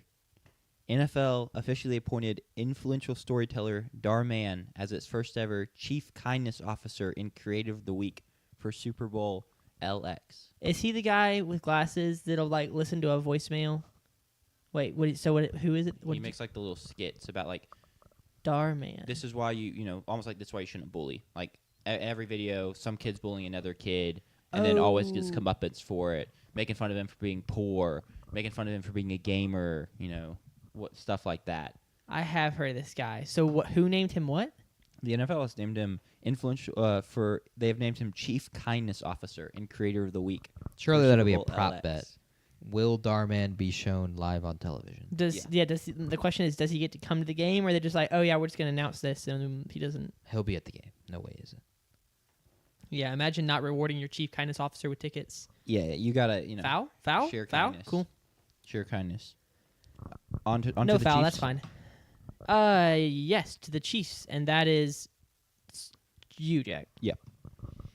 Horribly disappointing year for the Chiefs in 2025. Super Bowl aspirations don't even make the playoffs. On top of it, your franchise QB tears his ACL, could miss the start of next season, but it will return at some point next season. You'll probably have to try and stay afloat for the first couple weeks of 2026. At least the backup didn't tear its ACL. This is true. It was just a bone bruise. Yep, that's big. Which he's currently a free agent, so if you do want him to continue being the backup and start the first 4-ish games, you're going to have to bring him back. With that being said, 2025 MVP, gave it to my boy Creed Humphrey. center. Fantastic, been one of the best center in the league for years now. And once again, in a year that was really disappointing, none of the skill position guys really flashed. Your start quarterback didn't play all season, the whole season. I gave it to give the offensive linemen some love. And then I do have Spags, their defensive coordinator, because I'm just a big fan. I think the work he does on that side of the ball is really phenomenal. I think he kind of makes their defense hum. It's not like, Chris Jones is on that defense. McDuffie's on that defense. They have some pieces, but I don't think they're nearly as good if they have someone else as their DC. Yeah. 2025 unsung MVP, who he's a fairly well-known name, but I didn't realize he had this good of a year. PFF has him as like the best safety available in free agency, and that's Brian Cook, projected to get like 3 years, $33 million. We'll see if they can bring him back, but he's fantastic. He doesn't miss tackles in the run game. Had a bit of a breakout year, so I wanted to give him some props and some love for that. Any other shouts for unsung? Any differences for MVP? I would have went Chris Jones. Sure. Yeah, but also I think we're a little bit biased, JP, as State fans. Unsung, I would have went George Karlaftis. Yeah. Because he had nearly the same year Chris Jones had. So is that a praise of Karlaftis, or did Chris Jones just Chris have Jones a down had a year? great year. He had 7 sacks, 12 TFLs. He had 25 quarterback hits. Yeah. Karlaftis had 23 quarterback hits, 10 TFLs, and 1 sack less. Chris Jones was a Pro Bowler. So, yeah, Jones had a good year, and Karlaftis had nearly the same year he had in his 4th year. So, those would have been my MVP and unsung. Which they've But extended Karlaftis, right? I'm pretty sure they have, Yeah. yes. That I ideally they have, because I feel like he was one of those guys. Is this kind of his breakout year? Because I feel he was good last year. Was he good last year? I feel like he was a first round pick. Yes, he was first round pick, and I feel like he just didn't take off immediately. He has been extended. Yeah. And so I just didn't know if he had started to break out last year, if this was kind of his first big breakout year. Oh no, he had a great second and third year. So yeah. I guess it's just maybe I'm getting him mixed up with another guy, but yeah, he is extended, which is big for the Chiefs. He doesn't stick out as much, I feel like, at least the past couple years, because the defense has just been so good that, it's a little hard to get some love when everyone on the defense is making plays. The defense gets love as a whole more so than individual players. With that being said, we can look forward into the offseason. In terms of coaching changes, they're having a new OC, but it's an old OC, just, another runaround. Eric Bieniemy. Yep. Cool. Nailed it. He's back around after a couple stints, various places that were not as successful as his Kansas City days. Yeah. So we'll see if he can kind of recapture the magic of the last time he was in Kansas City. The weapons aren't necessarily as good this time around, but we'll see. There's excitement. There's rumors that, hey, Travis Kelce may not retire now because he's really excited about Eric being back, which time will tell. Maybe Taylor Swift will have some input on that decision, but in terms of the draft, they draft at 9th, which, as we actually talked about this last show at the opening, it's crazy that they're drafting at 9th. It's been a long time since they've been drafting this high, but it puts them in a pretty unique position to infuse some true blue chip elite prospect into this team. Mm-hmm. I have visions of Mahomes throwing the ball to Mekhi Lemon. Ooh. And I really like those visions. I would love that pick for them. Getting Mahomes just another elite weapon. He's not had that at the receiver position since Tyreek Hill. All their kind of stopgap options, second round flyers, Xavier Word, they just haven't really panned out like you'd want them to.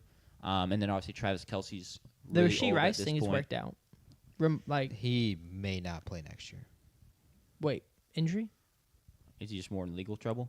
Legal trouble.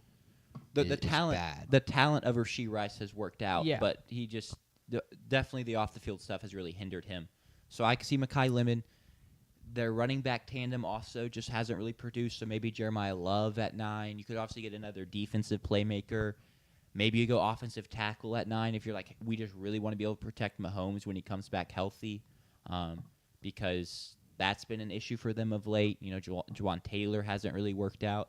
I think I'd go Mekhi Lemon. What do you all think in terms of the first round draft pick? Assuming Mekhi Lemon's there.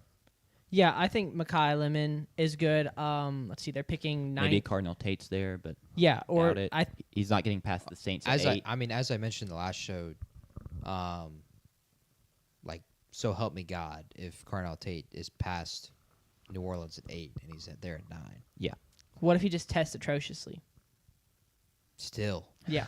That's so when we get to other teams that I'll preview, I put Jordan Tyson in my notes only because he had kind of an anticlimactic junior year. Maybe we see like a Luther Burden or the Tedero McMillan conversations where it's like, oh, well, what happened? And that leads to some pre-draft drama. So I penciled him in as like I think I put it like dream scenario is Jordan Tyson falls. I think that this is the same way for the Chiefs. If you got a Jordan Tyson, not Carnell Tate because apparently he's going to the Saints, but there's a couple guys up there that would be miracles, and then I think Mekhi Lemon is like the reasonable one. Yeah, I mean, we'll obviously see how the pre-draft process shakes out in terms of all those guys, but I would love another playmaker for Mahomes in that situation. Moving on towards like free agency cap situation, horrible cap situation. Yep. $55 million over the cap is what I saw, which is the worst in the NFL. Now, obviously, there's like ways to get creative. There's ways to reduce that. They can do the old Saints method of kicking the can down the road. You could restructure Mahomes, save some money there. A lot of Chiefs fans think they're going to cut Jawan Taylor. That would save about $20 million. He's not been good, so even though it'd be like, well, now I got to find another offensive tackle, it may not be the end of the world to have to find another offensive tackle. So there's ways to find money, but like regardless, you're not going to have that much, and it's tough for a team that has been a perennial Super Bowl contender, but that does have some numerous holes starting to crop up in their roster and not really tons of money to address it.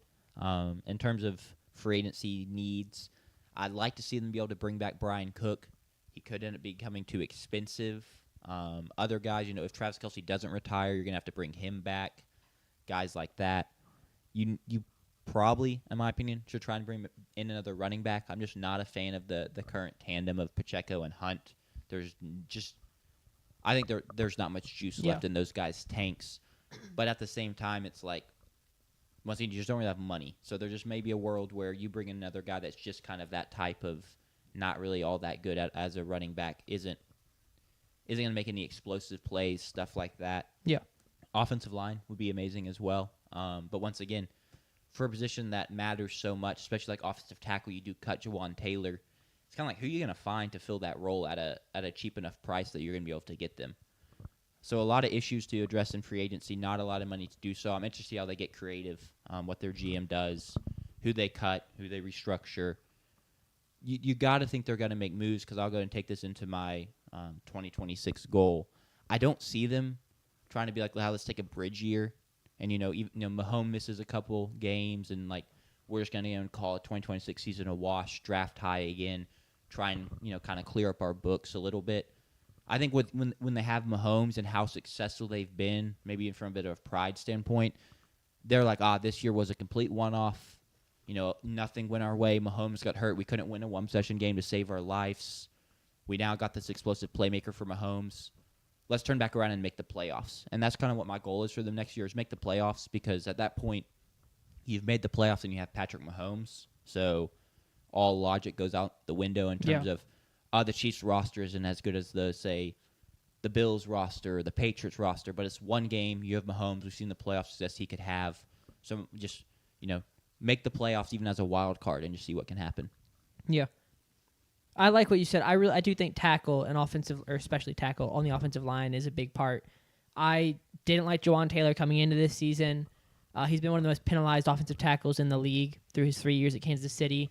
This year was his lowest total penalties at Kansas City, and he only played, I don't know how many games he played, it doesn't say, but he had almost half the snaps that he usually plays, so I'm going to assume like around half the games that he would normally play. So yeah, that's, I think, a big thing they can address, and part of me wants them to address that at 10. Maybe you go the Miami offensive tackle, Maui Noah. Is that right? Yeah, Maui if Noah? he's there, or you get the guy. Yeah, Maui Noah. Yeah, from Miami, or you get one We're of going to the. have to be saying that name a lot. So Yeah, I know. I'll to get it. used to it, but Spencer Fano.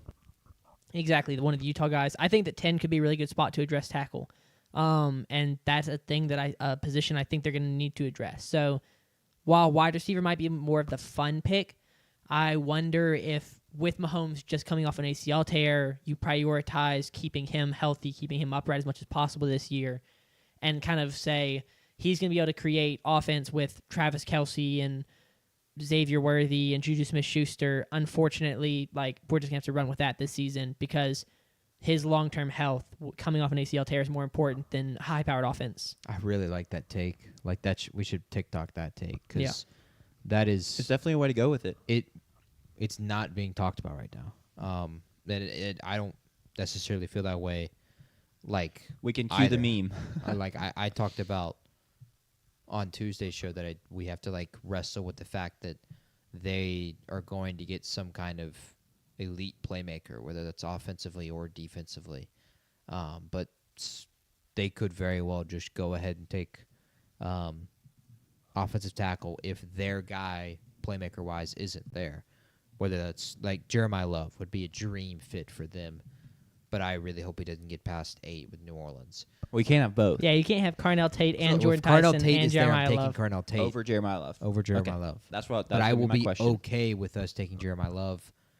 Oh my gosh. I just won't love it. Well, I think you're in pretty good shape to have one of those guys get there. Yeah. So you have to feel good about that. I mean, the Commanders aren't taking Love at 8 because they have Bill, obviously. Surely, you surely can't not. step on his toes. But at offensive tackle is something that could be one of those surprises, especially at the top 10, sitting there at 9.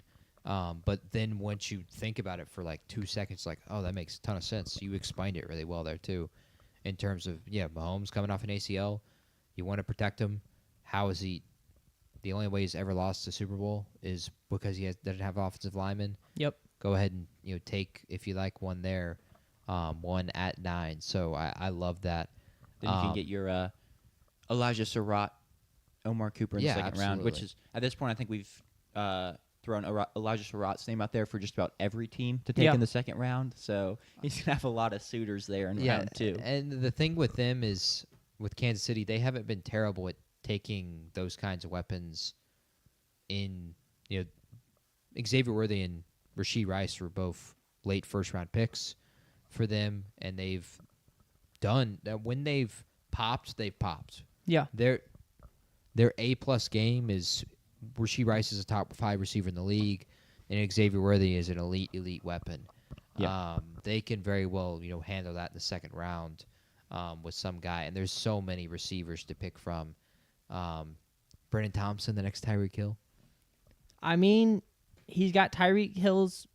I feel like he's a little bit. Literally, he's built like he's him. he's smaller than Tyreek Hill. I feel like Tyreek Hill is a pretty stocky, small guy. I don't think he's quite laterally quick as Tyreek. No, but he's very fast. I wouldn't hate that, and I don't think he's going to get drafted too high. I was trying to see what wide receivers the Chiefs have under contract. Let me see if I can. Worthy and Rice. I know Juju's a free agent this coming year. So it is. I know it's Juju, or not Juju. Sorry, Rice and Xavier Worthy. They also have Jalen Royals, now going into his sophomore year, who they drafted out of Utah State, who didn't play any snaps last year. But I love Jalen Royals personally. Marquise. They have Hollywood Brown. Thornton's still there. Hollywood Brown. He's a 20. Oh no, he's actually is a free unrestricted free agent. Yeah. They've got you said Worthy. He's a free agent 28. Rashee Rice in 27. It's Worthy, Rice, and Jalen Royals. Is Thornton not still on the team? Taekwon? Yeah, he's a free agent. Oh, he's a free agent. Wow. Yeah. Yep. Jason Brownlee. Not sure who that is. Got to bring him back. Yeah. So the options. Yeah. The wide receivers a need, but I think that tackle is going to be a more necessary need. So I'll be interested to see. They're going to be a fun team, a really fun team to mock draft around as we get closer and they start to make some of those free agent moves and start to move around some of that cap space, and we start to see what needs they can address through free agency and what's still going to be a need come the draft. April, yeah. It's a great point. I think you got to protect Mahomes, and they know that, but at the same time, it's like weapons are shiny and they're fun, and does that win them over? And there's great ones. As you said, yeah, the blue chip. Those top 10 picks are going to be like, it feels like none of them are going to be misses. There are concerns with like a few of them. Like it's like Reuben Bain, 40-time short arms. Yeah. That's kind of the concern there. Fernando Mendoza, is he a number 1 overall pick quarterback?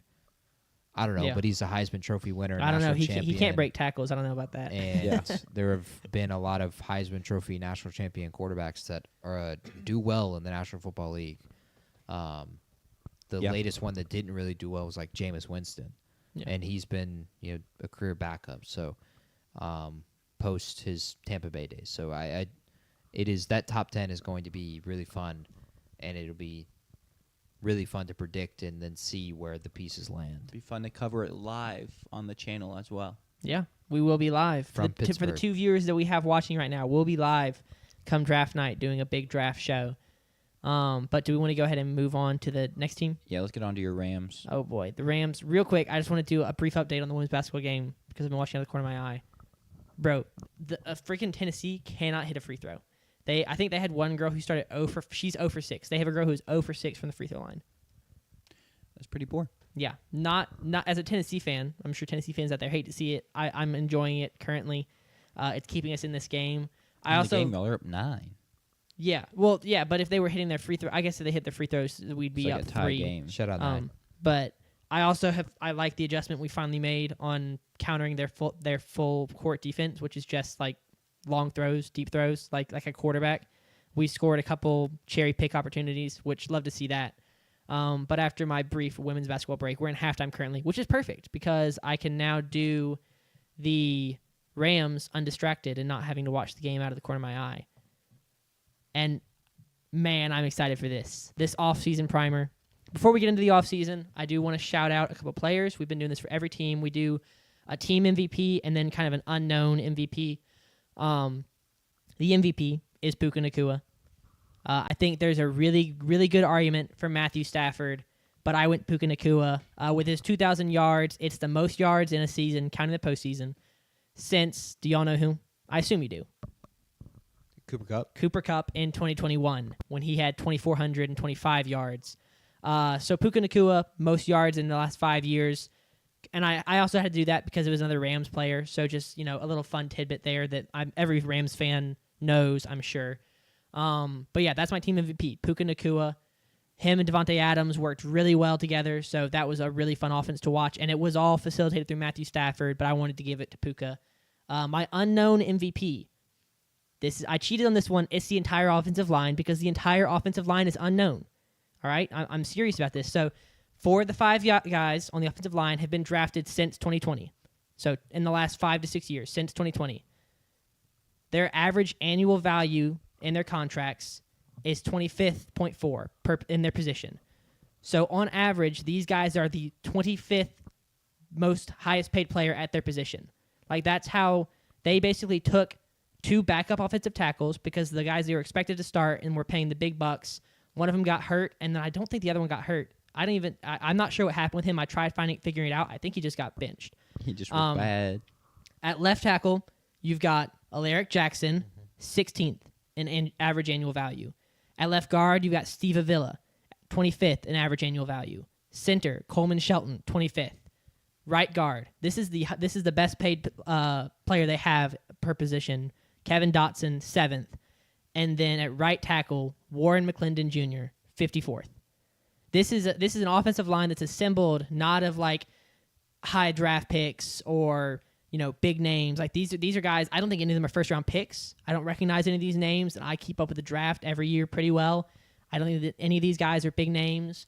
And they also allowed the 4th fewest sacks in the NFL. Yeah. With 29, but they played 3 more games than several teams. So than one team above them. They played more games than everyone that ranked above them. So just a fantastic, fantastic season by this offensive line. And it does fit the unknown MVP criteria because these are not popular. They don't have a Trent Williams on the at left tackle. They don't have a Charles Cross. They don't have the highest paid player at the position. It's an assembly of guys who were kind of unknowns, and it just worked really, really well all season. So that's my unknown MVP. Shout out the trenches and shout out that offensive line for a fantastic season. It's a good pick. I'd like to give some love to my guy Cam Curl. Yeah. Former Washington Commander. I thought he had a really good season. He's rolling back into free agency, potentially make some money as one of the better safeties available. I just want to give him a shout. Yeah. Emmanuel Forbes. I knew that was coming from somebody. 3 interceptions, 18 pass deflections this year. Mainly because he was getting targeted a lot, sadly. But he had 18 pass deflections. Yeah, we'll just keep it at 18 pass deflections to give no context.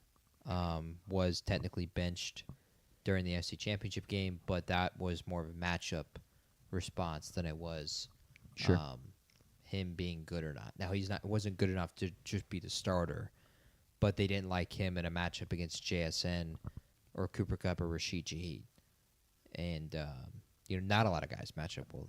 I mean, he only allowed a catch rate of, it was under 60%, which I feel like that's not terrible. It's not great. He did allow 7 touchdowns with only 3 interceptions, which that's not great. But he had a better season than he had in his first year and a half at Washington. 2024 is looking rough per PFF grade. Yeah. So it wasn't a breakout year by any means, but it was a better year than he's had.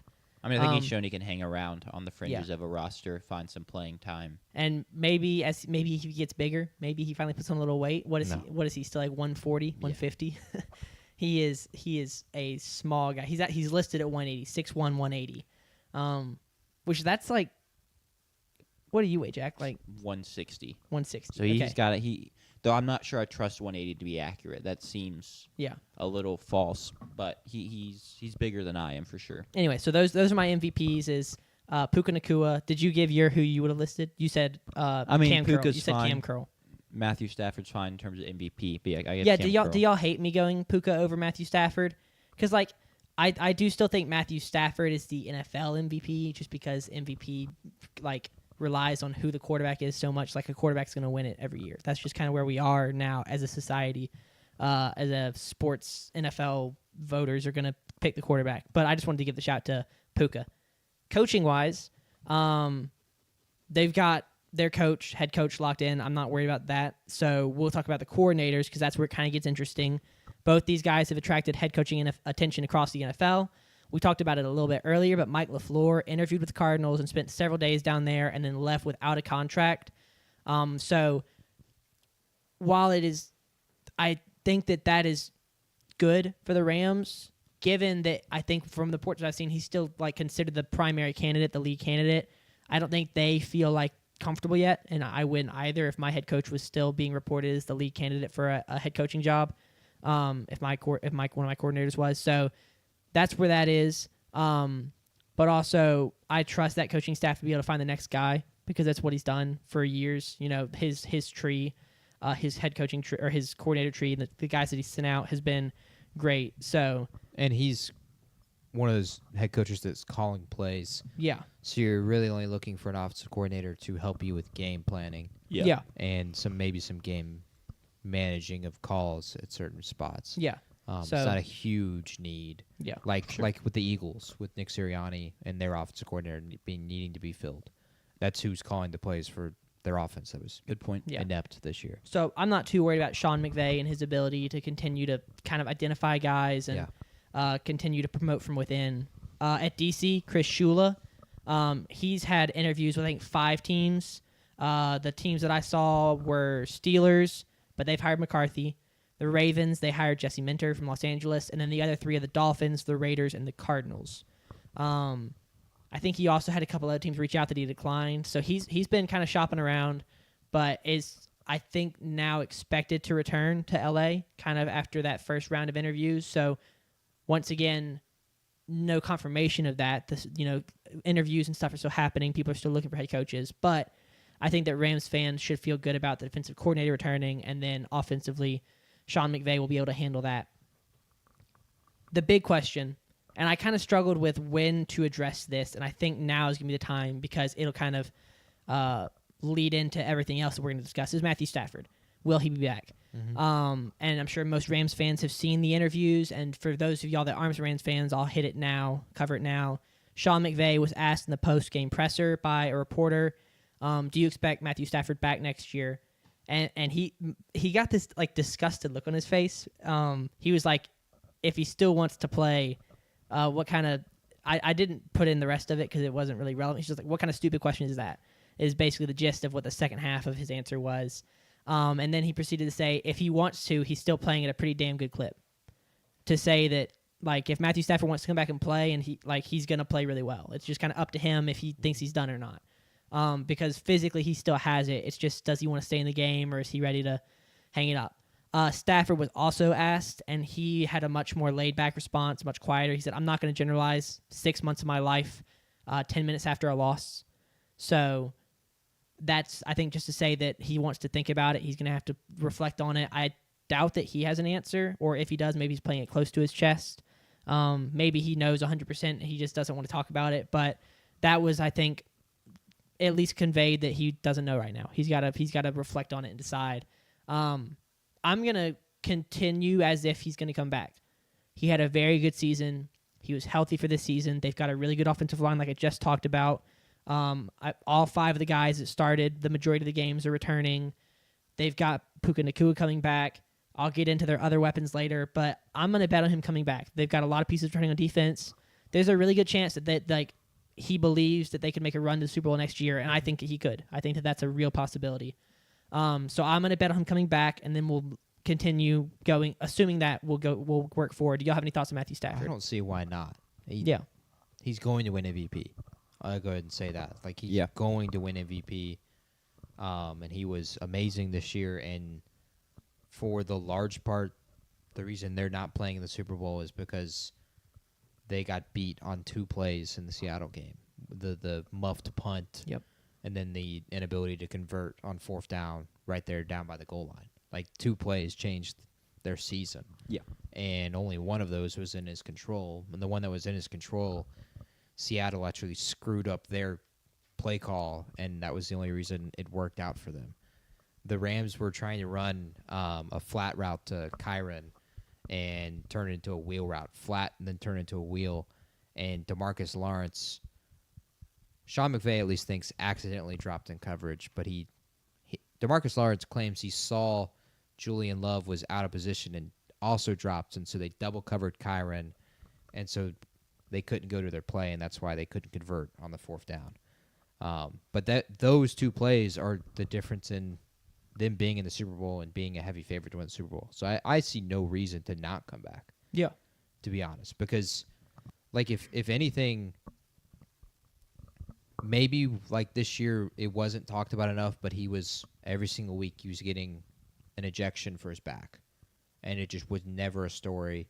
And we're already seeing some rumblings this year and this week with Drake May in terms of them not reporting injuries on the injury report, which is against the rules. Yeah. You have to report it.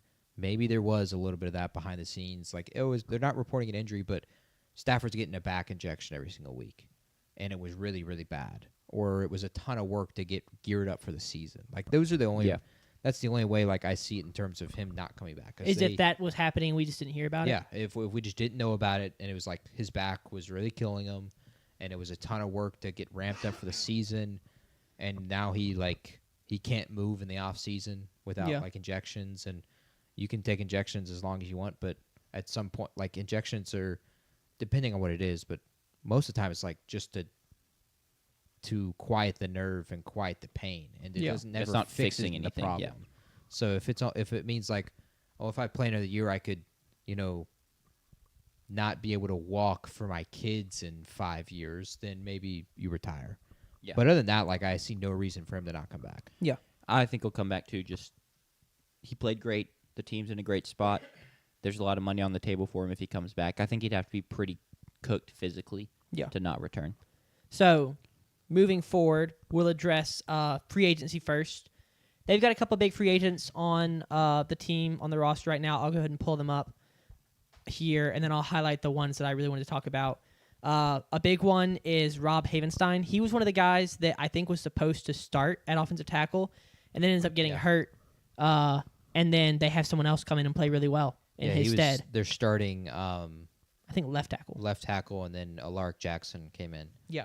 And Alaric Jackson played well enough that I kind of think you just let Havenstein walk instead of paying him $10 million. And Alaric's getting, I think, like $25 million next year too. That I doubt it. I'm because I was like I said he's what 20? What is he 20? I'm pretty sure he's under contract. He's for 16th, next year. He might be. Like he might have, like his extension might kick in next year. Yeah, maybe that's what it is. But I think you let Havenstein walk. Another free agent, Cameron Curl. I have my notes. Extend him. He allowed 1 touchdown. He had 3 interceptions with 4 pass breakups. Really good season from him. And they've got, I believe, 30-something million in cap space. I think that's right. I hope I read that right. 34 million in cap space. And they're a team like the Broncos, and maybe you'll agree with me more than you did with the Broncos, but I feel like the key is keep the pieces together. Try and bring back Cameron Curl. Try and bring back Devontae Adams. Those guys are both they're free agents now. So Devontae Adams led the NFL in receiving touchdowns with 15. So I think those are 2 big pieces on each side of the ball that you try and bring back. And I think it's a pretty tempting offer because you can come back and try and win a Super Bowl. It's pretty easy. Like Devontae has already said a couple times this year before even the playoffs that he never wants to play for another quarterback again besides Matthew Stafford. So I think he would re-sign or come back pretty easily. And then Cameron Curl has kind of rejuvenated his career and put himself on the map since leaving Washington. No disrespect. And then coming to Los Angeles. So I do think both of those are pretty easy for them. I wonder, for them going forward, are there defensive backs you can find in free agency? Or is that going to be something that they try to address in the draft, which we'll get into here in a second? Yeah, you said like cornerback? Yeah. I can actually pull it up and see what kind of guys. Trevon Diggs will be a free agent. Jamel Dean from Tampa Bay. Eric Stokes from Las Vegas. Greg Newsome from Jacksonville. Tre'Davious White, if you want a much older option. He's played for them before. Yeah. Jeff Okudah, a younger guy who has never panned out. So there are some options, but not. Alontae Taylor is one that is not on there. But he is someone that is going to get a really good deal from leaving New Orleans. So maybe he's someone you could target. Yeah, I wouldn't hate Jamel Dean either. A very experienced player, but also a pretty good player as well. So that's something that they could look to address. I thought about addressing it in the draft, and I'll go ahead and get into what I do in the draft. Mm-hmm. I think I do address it in the draft. I apologize. They got 2 first-round picks. They got 2 first-round picks. They do not take a defensive back in the first round. Okay. I think a lot of Rams fans are going to hate this, and that's totally fine. I really like it, and I'll get into why. At 13, I've got them going wide receiver. Devontae Adams is nearing the end of his NFL career. I think he's in his early 30s, and wide receivers typically do not play this long at a high level. You start to lose a step. And Devontae Adams is different. It's more so for speed threats, where when you lose that step, it really hurts you. But a guy like DeAndre Hopkins, Devontae Adams, who are a little bit more physical and shifty, it's less about that first. It's a bit less about the movement and more about your or less about your speed and more about your movement, and you are able to keep that a little bit longer. So Devontae Adams might still have several years left, but you kind of have to start to prepare for the future. And I think a wide receiver would be helpful in giving Matthew Stafford a third great weapon. And so at 13, I've got Jordan Tyson in parentheses miracle, and I said he had a less productive season in 2025 with only 700 yards and 8 touchdowns. And so maybe we see a slide there. That's the miracle. And then the realistic is Denzel Boston. Denzel Boston is a big threat. He's 6'4", I believe. He had 11 touchdowns, which was the 9th most in college football, 880 yards, and he had 5 games with more than 90 receiving yards and 3 2-touchdown games. So good season at Washington, but physically he's incredible. And we talked about him and Jonah Coleman and Damon Williams being like the trio in college football to watch. And it didn't pan out like that, but Denzel Boston is a very good wide receiver. And maybe he didn't statistically have the season of like an Ohio State. He didn't have an Emeka Egbuka or a JSN or a Carnell Tate season, but he had a good season, and he's a very talented wide receiver. So he's kind of the realistic option. PFF has him on the big board at 20, I believe. So wide receiver at 13 is what I would do. Do y'all want to talk about that now, or you want to wait to hear the rest of it? I would talk about it. I'd be tempted to do it, but I wonder if they would do it then. If not, wait, because you have guys like Mansour Delane who's sitting there on the board as someone who's potentially available and could be an instant impact piece. And with how much 13 and 12 personnel they ran this year, They used their tight end group a ton this year.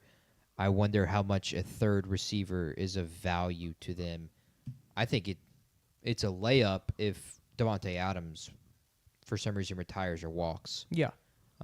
He's like, I can't lose in the NFC Championship again. It's a joke reason, but something like that. Yeah. And he just walks. Then I think it's kind of a layup pick. Goes to the Chiefs. That would shock me, given that their cap space. Yeah. He signed a $1 million deal. Yeah. he loves no Mahomes one, that much. not even aging veterans sign cheap contracts in the NFL. Yeah. That's really an NBA thing.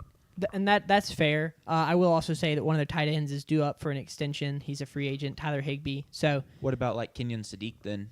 If they really love him that much, some people love him as a prospect in terms of like someone that goes top 15, or if you don't like him that much, maybe he even slides and you could get him with your second first round pick. I don't think he's gonna. That might happen. That might happen, but I don't think he's gonna get there personally. But he there's a chance. To 29, I don't think he'll go to 29. I think you could get him at 13, but not 29. Yeah, I'd be pretty surprised if he was off the board at 13. But they aren't going to do that. They're going to get a different physically gifted player, Taylon Green, Arkansas quarterback. I've been saying this for like 2 months now, and I recognize that Taylon Green is not the polished quarterback. He doesn't have all the experience. He's got 5 years of experience and 4 of them starting.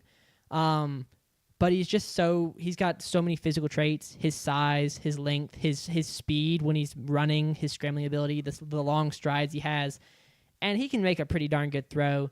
He's 6'6", like I said. His wingspan is nearly 7 feet tall. In 2 years at Arkansas, playing against SEC defenses, he had 5,800 passing yards, 34 pass touchdowns, 20 interceptions, which that's the thing, is the decision-making, the interceptions, with another 1,800 yards on the ground and 16 rushing touchdowns. I like the idea of them getting a first-round quarterback, and maybe the reality is you get Taylon Green later.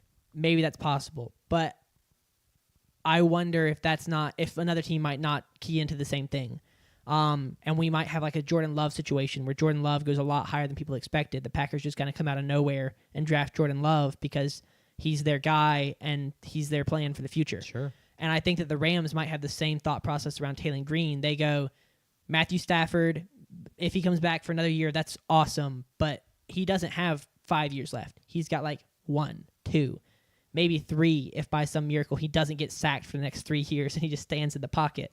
And then you look at the other quarterback options, and it's not great. So it's Fernando Mendoza, and then beyond that, you have every player has a question mark. Ty Simpson. What happened in the Florida State game, what happened in the back half of the season. Yeah, him against pressure. Exactly. Trinidad Chambliss, don't even know if he's coming to the draft yet. Garrett Nussmeier, was it an injury? Was it not? Why you went back to school and then had a really poor final year? Carson Beck, turnovers in key moments of games down the end of the stretch. He's also old. Cade Klubnik, what happened in your final season? Drew Aller, what happened in your final season? Like, all these guys have questions, and then you get down to Taylon Green, and his questions are just poor decision-making, but he's like, I like to think that if you give him to Sean McVay and you put him behind Matthew Stafford for a season, he has a really good chance of correcting those decisions, and then you just have a 6'6" freak who now makes good decisions. I'm with you, because here's something that really fascinates me. Right. You think of like these physical freaks, and sometimes with these physical freaks, like you have a physical freak, but he hasn't produced. Like, think of Anthony Richardson. Right. He had just 1 season as a starter, didn't produce. Taylon Green has produced at an unbelievable empty calories. level. What do you mean empty calories? Where's the wins? He played for Arkansas. That team around him was bad. He literally, he took y'all to the brink. Yeah, sure. He can't play defense. Yeah. I also saw him make plenty of boneheaded decisions in key moments. Absolutely. I agree that he made bonehead decisions. Yeah. Yeah. I would not touch Taylon Green with a 20-foot pole in the first round. Second round, sure. But I feel like I agree. Third round, I would sure. love to get him in the third round, but I think that my concern is that someone else is going to be like, oh, I'm going to take him in the second round, and then you're stuck. And that's fine. Just don't take him then. He's not worth it. I think he might be. First round is crazy. It is You said Rams fans are going to be upset with this. I'm not a Rams fan. I'm upset for them. I'm getting hot over here. It's their second They're first rightfully. round pick. They should boo it. If they're at the draft, they should boo it. Except that this was free. This was a free pick. So take advantage of it. Get a player that's going to help you. Go win another Super Bowl. But they've got all the pieces they need to win the Super Bowl. They just need one more thing to go their way. So now they can use that first-round pick to go get them that piece. They can go get Mansur Delane. They can go get Denzel Boston. And then you use the house money, this second first-round pick, to prepare for the future. And you're taking Taylon Green? What other quarterback would you rather have? Give me Ty Simpson. No, I don't want Ty Simpson. Give me Garrett Nussmeier. No, I don't want I'd rather have Drew Aller in terms of if you want a physical freak. I think about Sean McVay, and I think about the quarterbacks he's had, and it's the starters, Jared Goff and Matthew Stafford, but then he's had John Wolford and Stetson Bennett and Carson Wentz and Baker Mayfield? Baker Mayfield started a game. Yes, absolutely. Started a couple games for him. On 3 days of preparation. What is he going to do when he goes and sees Taylon Green throw at the combine and he sees that across from him? Is that going to catch his eye? Is that kind of because he'll turn on the tape and you'll see him throw the worst interception you've ever seen because he doesn't see the coverage right, and that's going to drive him crazy. You see that physical freak, and I think it'll be kind of. I think it's going to be. You know what I think he loves about Matthew? Devil on the shoulder kind of Matthew thing. Stafford, because Matthew Stafford does not throw picks. I think about Kyle Shanahan. He has been successful with one kind of quarterback, Jimmy Garoppolo or Brock Purdy, but he did it with Trey Lance. Yeah. And he went for a guy who is a physical specimen. And Yeah. Trey Lance is not the physical specimen that he did. Taylor The exact Green same is. thing with running back, where he had he had the Matt Breida and the Raheem Mostert, and then he finally decided, you know what, I can do good with all of these running backs, but imagine what I could do with Christian McCaffrey. Maybe McVay gets the same thoughts, like I can do really good with these quarterbacks. He's never had a guy that can run. But imagine what I could do. And I need Sean McVay to get a little bit of that toxic relationship where it's like, I can fix them. I see that person, and there's so much great about them, and they've got this one red flag. I could fix that. If someone maybe could, it probably is Sean McVay. But why not just have two ways to upgrade your team? You're saying they're missing one piece. Go get Kenyon Sadiq at 13, and then take I'm blanking on his name, but the Tennessee cornerback that didn't play much of last year. Gerard McCoy later in the draft in the first round. They had a Brew McCoy. Yes, Not they to be did. confused with Gerard McCoy. Yeah, He was a wide He caught receiver. a catch. Yeah, Correct. yeah. So that's. Avion I love Terrell. it personally. I'm really glad you like that, JP, because it's a lot more fun when it's 2v1 than when it's y'all two versus me. I'll have all the Rams fans with me saying, "What the hell are y'all talking about?" I don't know. Maybe a few of them will be like, they might see it. They might see. I mean, Just go if you're a Rams fan and you're a Pac-12 fan or you're a Big Ten fan. Go watch some Taylon Green highlights.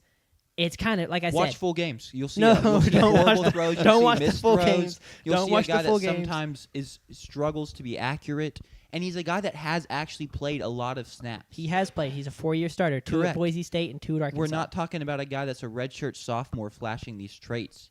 He's played a ton of college ball and is still making brutal mistakes. Yeah, but he hasn't played for a Sean McVay. Imagine if he'd played for Lane Kiffin. Oh my gosh. He played for Bobby Petrino, one of the best offensive minds college football has there seen. you go.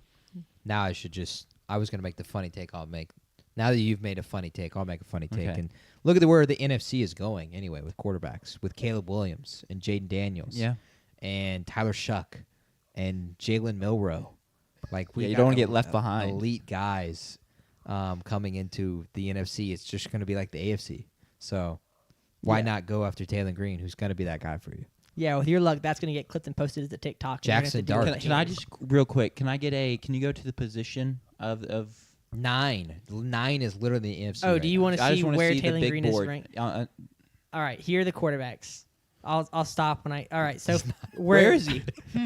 He's down at 216. Sawyer Robertson, Luke Altmaier. He's behind the 5'9" Diego Pavia, which I get this is like one person's big board, but that just kind of shows you how he's thought of.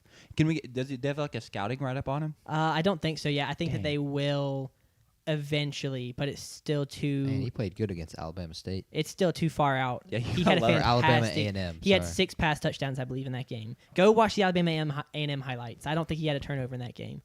I could be mistaken, but yeah, that's my bad take, my hot take. Call it what you will. I like it. I think it's pretty fun, and I think that maybe it doesn't work out, but also maybe it does. I also have their second round, and I do have them addressing cornerback. Maybe you can be boring and you can go get cornerback in the first round. But they picked 61st in the second round. There's a couple guys here. One guy I love, and one guy is just kind of like, whatever. That's mean, but he's kind of whatever. Keontae Scott from Miami.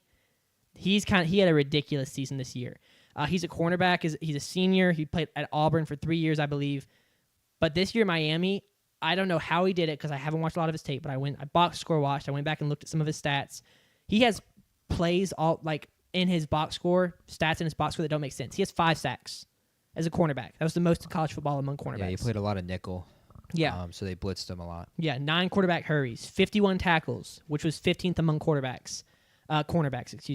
Yeah, imagine 51 tackles as a quarterback. That'd be crazy. Taylor Green could do that. Yeah. But I'll also say this is the first thing you look for when you see a corner with a lot of tackles is you look to see, are they just getting beat and then having to cover up their mess? His completion percentage allowed was under 70%. That's not great, but it's not like catastrophic.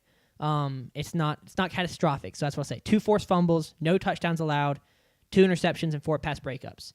That's a cornerback that I really like. It's 61. I think he's position ranked in like the mid 50s, so maybe he doesn't get to you. But then a guy that should get to you is Chandler Rivers from Duke. He's one of those guys who had a good junior season and then goes back and has an underwhelming final year. So his junior year, he had 2 sacks, 48 tackles, 2 forced fumbles, 52% completion rate, and then 3 touchdowns, 3 interceptions, and 5 pass breakups. So I did see the corner need.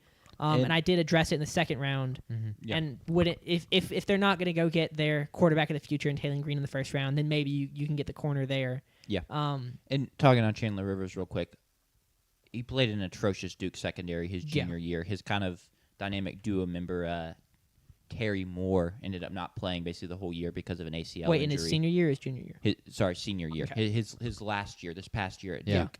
And so I feel like secondary, maybe not the best year, but I think he was asked to do a ton, play out of position a little bit. He just he was a member of a sinking ship in that regard. So I would like that pick a lot. Yeah. But they're taking quarterback round 1 instead of Taylor Green, in my opinion. So Okay. they don't need Chandler Rivers. 2026 goal. I think it's losing the Super Bowl because if you look, 2023 they lost the wild card. 2024 they lost the divisional. 2025 they lose in the NFC Championship. 2026 is losing the Super Bowl, and then 2027 year 2 of Taylor Green is win the Super Bowl, and then you start the Taylor Green GOAT conversation. No, realistically, I think it's win the Super Bowl. You've got a fantastic defensive line with Jared Verse and Byron Young. Interiors Puna Ford. Excuse me. And then in the secondary, hopefully you bring back Cameron Curl. You address cornerback. And then offensive line, we've already talked about. I raved about them. Wide receiver, you've got everything you need. You've got Kyron Williams, who's been good. He's not a Christian McCaffrey, a Saquon Barkley, or a Jonathan Taylor, but he's a good NFL running back. And then you got Matthew Stafford. Like the ceiling is the Super Bowl, winning the Super Bowl. So that's kind of the goal for 2020, especially if you get Matthew Stafford to come back. The goal is 100% to win the Super Bowl. Absolutely. I agree. Completely agree. Think about the run packages with Taylor Green, man. Dude, I'm telling you. Why did they lose against Seahawks? Because the Seahawks dropped 9, and shout out 9. Yeah, shout out 9. Stafford couldn't run, which he also wears 9. Shout out 9. But Taylor Green wears 10. 10 does is wear greater 10. than 9. So, All right, well, I look forward to seeing Taylor Green drafted. I in can't the wait fourth for us round. to make that TikTok. dude, it's gonna go so it can't go wrong. Cannot go wrong. This It is like depends on how you word this it. goes right in Madden. Like this is He's really good at Madden. This is a Madden Yeah. like esque trade. Is your computer or- gonna or make it, JP? draft pick? Yeah. That's why I closed it so I could still have my notes for the Smart, Niners. Smart. For the The 49ers. Niners. Niners. Is that what JJ McCarthy's like fan base is called? They're the Niners. Niners. Yeah. More than likely. The Niners had kind of like a miracle season. It would be a way to put it, considering the way the season went. They lost. It felt like everybody to injury. The joke was CMC was sacrificing players every single week. You lose your first-round pick and Michael Williams. You lose Fred Warner to a catastrophic ankle injury. Nick Bosa tears his ACL. You deal with a ton of other injuries on the defense as well. You're at a point where you win a wild card game against the Philadelphia Eagles with 3 guys playing on your defense that were not on the team a month and a half prior to the game. And that it kind of speaks to the season that they had. You had 2 quarterbacks play this year. Mac Jones was 7-3, and Brock Purdy was 7-2 this year. So you had 2 quarterbacks play and have really, really good years. For MVP, though, it's kind of a layup. I think you could make an argument for Mac Jones with the way that he played in the games that he did, because he won some really big games for them, especially like the Rams game, which I have to mention every time I talk about the 49ers, is that Rams game on Thursday Night Football, because it was a great game. We also hit a parlay on that game. Shout out Jake Tonjes. But the MVP was CMC. He had 1,200-plus rushing yards this year. He had 924 receiving yards, being 76 receiving yards short of an 1,000 and 1,000 season. He had 17 total touchdowns, and the dude played every single game. A year coming off an injury, and a dude who's been injury-riddled his entire year. He had the most touches in the NFL this season. So, like, him and Derrick Henry, like, really, really pushed the different narrative. And Josh Jacobs did this as well this year of, running backs, when they get older, they get hurt more. They can't play the whole season. You can't give them a bunch of touches. CMC, Derrick, Josh Jacobs had incredible years, all of them this year, and it really will help the running back market as we move forward in terms of the value that they'll get in free agency. But do y'all have a different MVP than CMC? No. I think Mac Jones would have been the honorable mention for me. Is CMC not the MVP, though? Because if you factor in all the people he sacrificed to injury, I think you'd probably rather have all of those players than CMC on your team. I don't know. They were true in the contention to win the NFC West without those players with him. Like, they've lost in a Super Bowl without CMC and lost in a Super Bowl with him. So it might be of a 50-50. It really didn't matter. Yeah. What is? I agree with. Need to know what's the war of one player versus the 7 players it costs you to keep them. I don't know. They're big players too, like Nick Bosa and Fred Warner. Yeah. For not honorable mention. Unsung hero, the guy that went under the radar and no one really talked about him much this year, and no one really knows of them. I had a couple of them because there were a bunch of misfits and no names on this defense this year. Renardo Green had 10 pass deflections. Do you know what position he plays? He's like on the line, edge, defensive back. Yeah. Okay. Well, that was you kind of buried the lead there a little bit. He got us. Upton Stout. Do you know what position he plays? Give me his best stat. He was a rookie. That's his best stat, and he played well this year. Stout. That feels like a linebacker. He was a defensive back. Dang. Oh my gosh. D. Winters started 18 games this year. Safety. Jack? I'll back Sanders. He's a linebacker, middle linebacker. That makes way more sense. He was the green dot. He led the team in tackles. Really Don't back Sanders. It's hard to guess players' positions based off of just their name. Yeah, he was this year 3 out of TCU, and then Luke Gifford. Can't be a real name. On that? Can't be. He's the lone Pro Bowler on this defense. Was it a special teams Pro Bowl? No. Okay. Safety. Interior defensive line. He was a linebacker. So, yeah, a bunch of misfits on this team. The island of misfits. That you don't really fits. Know their names, and they had incredible years, and that's a credit to what I'll get into right now, their coaching change. Robert Saleh, what he did this year with this defense, with all the injuries and the new pieces, they had an incredible year defensively. He takes the head coaching job for the Tennessee Titans. Gus Bradley, who was a defensive coach already for the 49ers, is going to just be promoted to defensive coordinator. He was the assistant head coach to the defense last year. That was his title. That was the big thing to address in terms of coaching this offseason because Robert Saleh left for Tennessee. There have been talks about addressing special teams, and that was kind of an issue this year. They had 3 different kickers, Jake Moody and then Matt Gay before going to Eddie Pinheiro. Pinheiro was the most accurate kicker in the league, 28 of 29, and his only miss being 50+. He also had his best kick of the year was 3 of the 6 points they scored in the divisional round against against the Seattle Seahawks. He's going to be a free agent, and we'll talk about him in a little bit. But if there's really an adjustment to be made, maybe special teams could be adjusted in terms of your coaching and what you do there, because the kicking was kind of it got to a point where like Kyle Shanahan didn't want to watch kicks early on in the season with Jake Moody and Matt Gay. Yeah. He should have just checked real. Yeah, he wishes he could just have real. But Pinheiro kind of locked that position up. He's a free agent, though. For their cap space and contract decisions, they have $24 million in cap space, with free agents being Juwan Jennings, Kendrick Bourne, Sky Moore, Eddie Pinheiro, as I mentioned, and their punter as well, Thomas Morstad, Saint Legend. They don't have a ton of flexibility in free agency, but much of the stars and starters are filled. The one thing that really hurts them is the Brandon Ayuk situation. Brandon Ayuk didn't play a snap this year for San Francisco.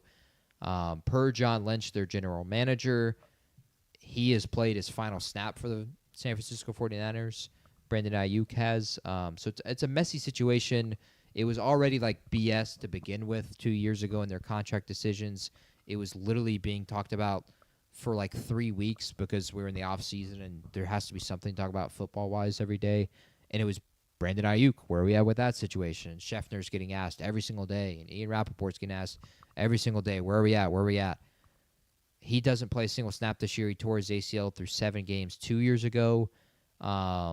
It feels like trading him is ideal, and this is the big thing they got to fix from a cap space decision this offseason, because trading him, you can at least get some value back, but they may very well just cut him and let him walk. The problem is, what's his trade value? Like, we've talked about, not on the show yet because we haven't done Philly, but A.J. Brown, what's his trade value? And it seems like maybe it's a second-round pick, maybe it's a third-round pick. And that is a guy who had 2 incredible years, 2 1,400 receiving yard years, and then he's been a 1,000-yard receiver 4 years in a row as well with Philly. Ayuk didn't play a snap last year. He tore his ACL and is coming off of that and still hasn't played a snap since tearing his ACL. And even when he had his best year, he was just barely an 1,000-yard receiver. So where is his trade value? It doesn't feel like it'd be a lot. In Madden, it's a lot. I can tell you that much. But in real life, in Madden, you can sign a 68 overall free agency and trade him for a first-round pick. Exactly. So I don't think that may be where the Madison comparison, the Madden comes to an end. Not Yeah. the Their Madden algorithm comparisons. is a little bit messed up there. So maybe you're getting a 4th-round pick for Brandon Ayuk. Commanders will give you a 6th. Yeah, there's the number to beat. I'll give you a 5th. As- The Chargers don't want him. We'll give a 5th Y'all got and a it. 7th. Problem is, you also have to take into account those teams are going to be trading for his contract as well. So Yep. it's more favorable for San Francisco to just straight up cut him, and then they sign him to some kind of deal. But that feels like the biggest piece. I feel like it's more favorable for San Francisco to trade him. Other teams to Yes. see him be cut and Yes. then re-sign him. Yes. Is what I meant to say. So that is like the biggest piece of the offseason. That, and I think the special teams, because Pinheiro is a free agent and Thomas Morstead, your punter, is a free agent. And that leads towards free agency. Mac Jones is already under contract, so backup quarterback is fixed. Brock Purdy has dealt with injury concerns the past 2 years. He's missed half the season both the past 2 years. So Mac Jones is still under contract. He'll be there. There's going to be some trade value for him, and maybe you take some questions and some calls there. Yeah, I feel like backup quarterback may not be addressed because I Yeah. do feel like there's going to be a team that's going to call up and offer like a 3rd-round pick. I'm pretty sure I saw a report that said they're not trading him. Yeah. Which I would- obviously everyone has a price, but like Yeah. it seemed pretty set in stone. They were like, yeah, we're not. I do think since backup quarterbacks addressed, you have to get depth pieces, given the fact you continue to get hurt year after year. If there's one piece that I would love for them to spend, then it would be safety. I would love for them to spend on a safety. They don't. They have playmakers at 2 levels right now, in Nick Bosa and Fred Warner. And, they hope with Michael Williams and with the season D Winters had. But if you could add a 3rd one, because you had good DB years at safety, then having a playmaker at all 3 levels defensively could really help them. And I would think of 2 guys when I think about that. I think of Reed Blankenship, who's a free agent from Philly if he's not re-signed. And then Jaquan Brisker from Chicago is going to be a free agent. He's going to be a hot commodity. I think you give your defense a playmaker at all three levels because the NFC it's built on really, really deep teams with the really, really good weapons. JSN and Puka Nacua with the Rams, those are both just in your division right there. So the Eagles have their weapons and A.J. Brown and Devontae Smith. Caleb Williams has all of his weapons with Ben Johnson. You need playmakers defensively to defend the playmakers that you're going to see.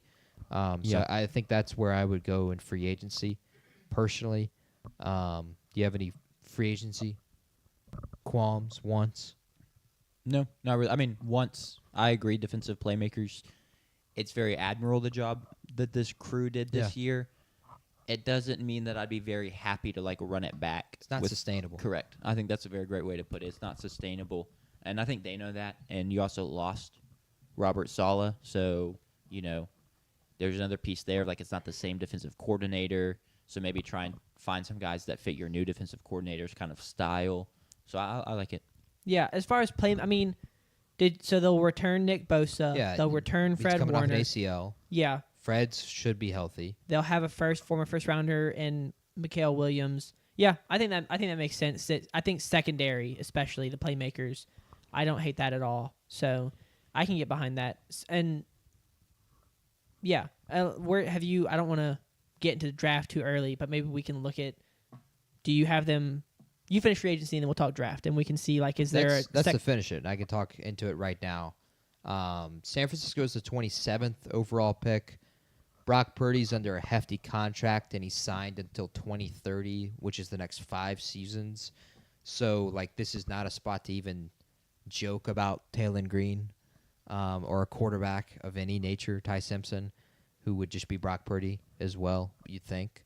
So I don't know. Is it Luke somebody in the 6th round? Who is it I was thinking about? Blake Shapen. No, I was not thinking about Blake Shapen. Gronowski. Luke Altmaier. I don't know. Mark Gronowski kind of feels like Sawyer Robertson. No, I feel like I Mark can't Gronowski. believe Gronowski's even ranked. Or Cole Payton. You keep going North Dakota State after the Trey Lance pick. Joe Fagnano. Fagnano. That's a fire name. Anyway, continue with your actual draft discussion. It seems like wide receiver is a need, given you're losing Juwan Jennings, you're losing Kendrick Bourne. Those are 2 of your leading receivers this year. Ricky Pearsall dealt with injuries all year. Demarcus Robinson is a free agent as well. So that's 4 receivers if you include Sky Moore that are going to be gone. And Ricky Pearsall is the only one remaining because Brandon Ayuk is not going to play. So receiver feels like something to address. It's such a weird spot to be in, though, because I do feel like potentially 7, but 6 receivers are going to go off the board before them. And so they're taking the 8th or 7th best receiver available. Now, we've talked up Elijah Surratt and Omar Cooper, and Jack loves Casey Concepcion, and I personally love Chris Brazell.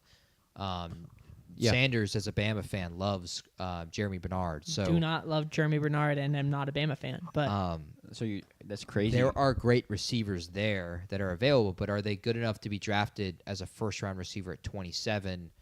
Or are they someone you try to hope falls into the late 2nd round to you? I don't know. The other need I would say is edge rusher to go alongside Nick Bosa. Mikael Williams is going to be coming off a torn ACL himself, and so maybe you add another guy to that edge rushing group.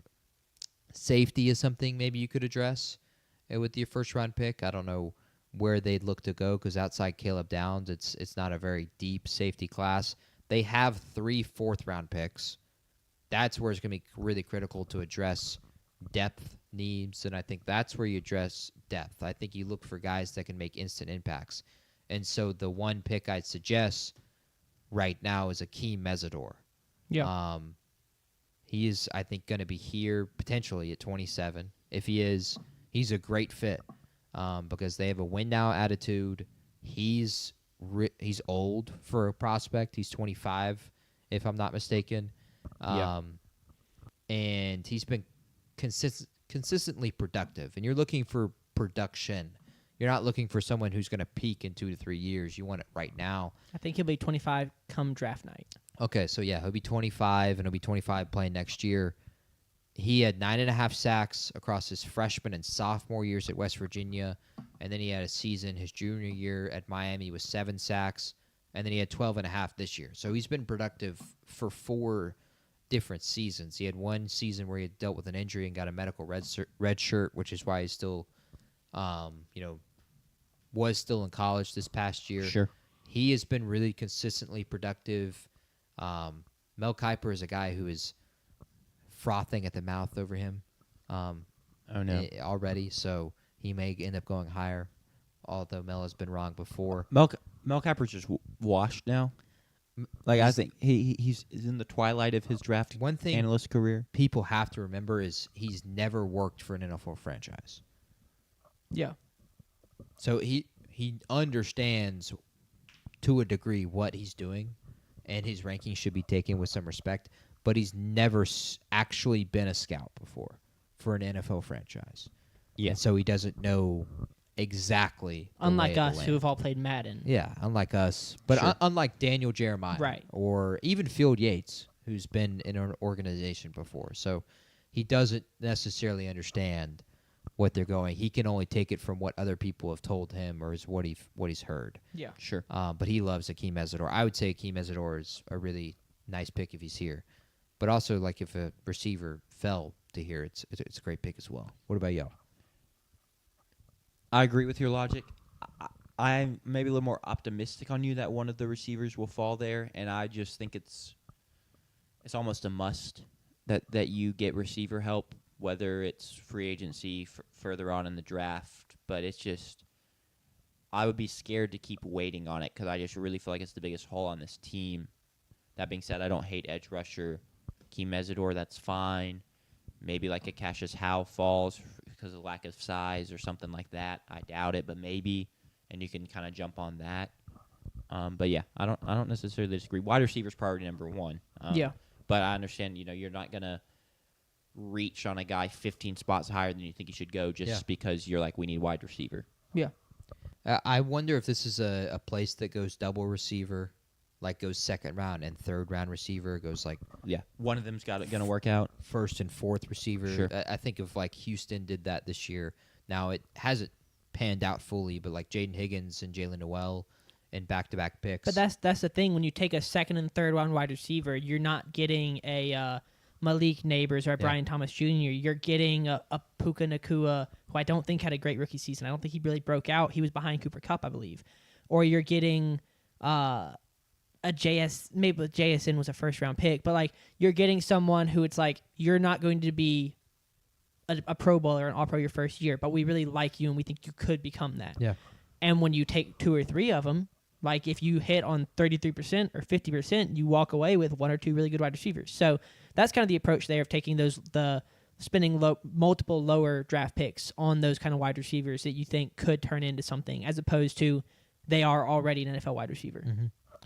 So yeah, I would say wide receiver first round, but I love like Akeem Mesidor and edge rusher, someone defensively. Free agency, I'd go after a safety, and that kind of leads into the early realistic goal for next year, and that would be to make the postseason. With aging stars in Trent Williams, who will be 38, and CMC, and George Kittle if he returns off his Achilles injury, and Fred Warner. This roster is built to win now. They were 1 game away from the 1 seed this year, meaning they potentially were 1 game away from NFC Championship and another game away from the Super Bowl. That's how close they were, and it felt like a down season. Instead, they lost in Week 18, and they became third place in the division, and so they got technically the third place schedule. Now, I will say the third place teams they play help them a ton in that. Like, it's not like they just got a third place schedule. It could be, no, they get to play the Falcons, Dolphins, and Vikings because of the third place schedule. Yeah. And none of pretty those solid. As have opposed to the answers. Packers, Bucks, and No, Bills. Packers, Panthers, and Pats. Because those are the teams that won those divisions. you said they finished third or second? Third. So they get to play the teams you listed as opposed to the Packers, Bucks, didn't the Bucks finish second? No, they get to play those teams. They would have been first if they'd won the Week 18. They would have been. Oh, you're right. They would have. Yeah. Yep. That's crazy that they're third instead of first instead of second. Wow. Okay, that's crazy. One game changed it from being from Bears, Pats, and the Carolina Panthers to Falcons, Dolphins, Vikings. So that's 3 wins. It should be. And they do well in the division really regardless of who's playing and who is healthy. So I do think this is a team that should make the playoffs next year. And with the amount of money and that is invested in these older stars, go and try and win now.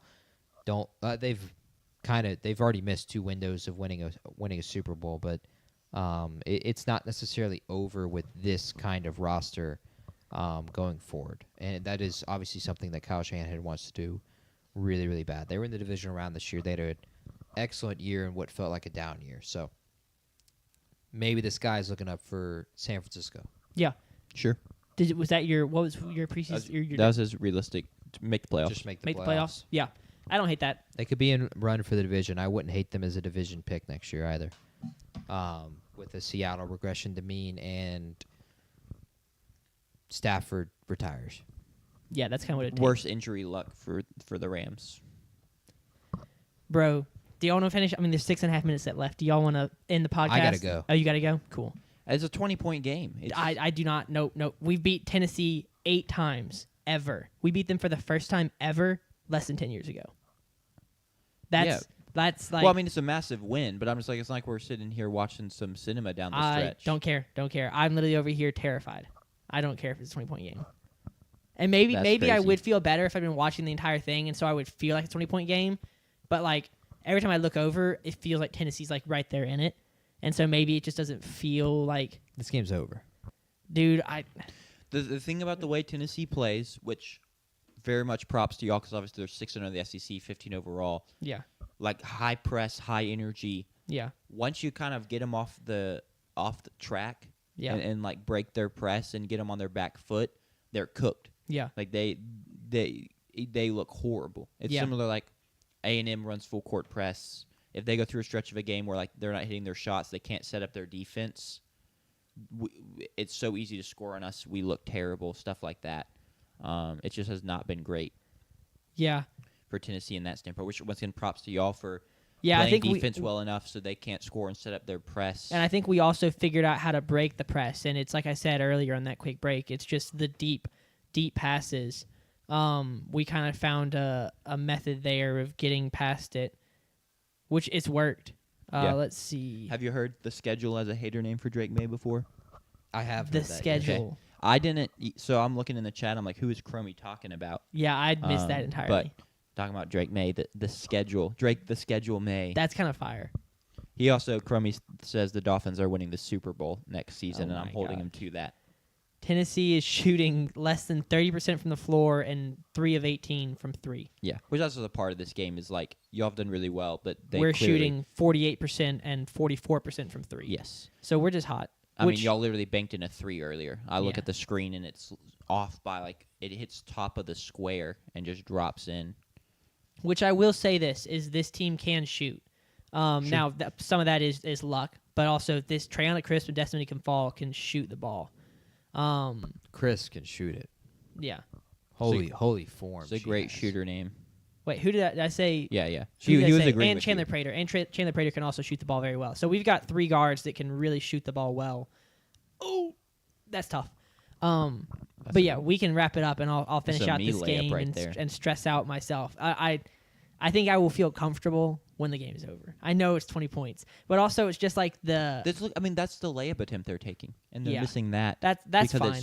I think it's the combination of the knowing. Just hating their defense, and also the emotions inside of like beating Tennessee is just like anxiety inducing because it's like a huge win. Yeah, it's big deal. But we can wrap up the show. That was fire. That was pretty fun. I liked the previews. I liked all the conversation. I think we did well. I liked it until you started talking about Taylon Green in the first round. Dude, I felt like you just do not see the vision. With crazy people. Bookmark it. If you're watching, bookmark it and come back to me in 10 years when Taylon Green is a Pro Bowler. He's not going to take it in the first round. Look, I'm not part of that camp, But then what? but I am part of the. Taylor Green could work out as NFL QB. Yeah, I mean, that's totally fine. But you don't take that guy in the first round based on what I've seen. why not? Because I've watched him in college. The tape he's You're picking based off. It's a ceiling pick. It's a ceiling pick. And bro, think about Dak Prescott lost egg bowls. Dak He Prescott don't got lose a drafted record in in what egg rounds? bowls. The 4th round. Yeah, there you go. Anthony Richardson is the comp. He's what we're pushing for. But he has produced. Yeah. Is the difference. He's got Which almost is worse because he's really talented, but he's played for 4 years, and so you don't even have the argument of like he's young. There's a ton to build on. No, you just get him in an NFL weight room. Yeah. We'll be good. That's not the. He honestly he probably needs to not get any stronger. I think it would maybe Agreed. detract from his ability to throw the football. Tell him to play video games for 20 hours a week. I guess. Rot on a couch for 20 hours a week. Maybe not That's that. your conditioning. Maybe just ask if he wants to play wide receiver, Tight end. I can tight see end, yeah, playing tight end. receiving tight end, Linebacker. linebacker. I like linebacker. Linebacker would be kind of fun. Cool. 6'6" is a big linebacker. Could he play edge? Absolutely. We'll see what his bend is like. Yeah. Um, Did y'all see the tweet? I quote tweeted. Actually, I can pull it up. I thought it was funny. I also realized that some things that I think it was someone who was like, "Oh, if you look at like bend of quarterbacks." Oh, I saw. Yeah, you said I got to 10%. Yeah. So like the original was this. Early in my career, this is Mr. Longshore on Twitter. Early in my career as an evaluator, I had this legendary lacrosse coach convince me to examine shin angle. He argued that change of direction, balance, and body control would show up in guys who could get to 30 degrees. And then it's photos of like guys who are cutting and their shins are 30 degrees from the ground. And so then I posted this and was like, in my prime, I got to 10. Don't bother looking at the background.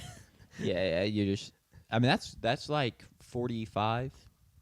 In real life, yeah, that's like 50 or 60. It's not a lot. Well, you're also just throwing. It's completely different, which I get. I think I it's was just cutting. a bit. I think I was cutting a little bit. I don't know. I just went and found a photo of me playing angle ball and then photoshopped Fair it. Wrap it up. I'll get us out of here. Yep. Thanks everyone who tuned in. It means a lot. We'll be back for y'all Tuesday for more primers. If something else happens, big sporting news, maybe we'll throw someone else into the show. But for now, that's the plan. Thanks everyone who tuned in. If you're still here, like, subscribe, leave a comment, and we'll see you next time. Peace. See ya.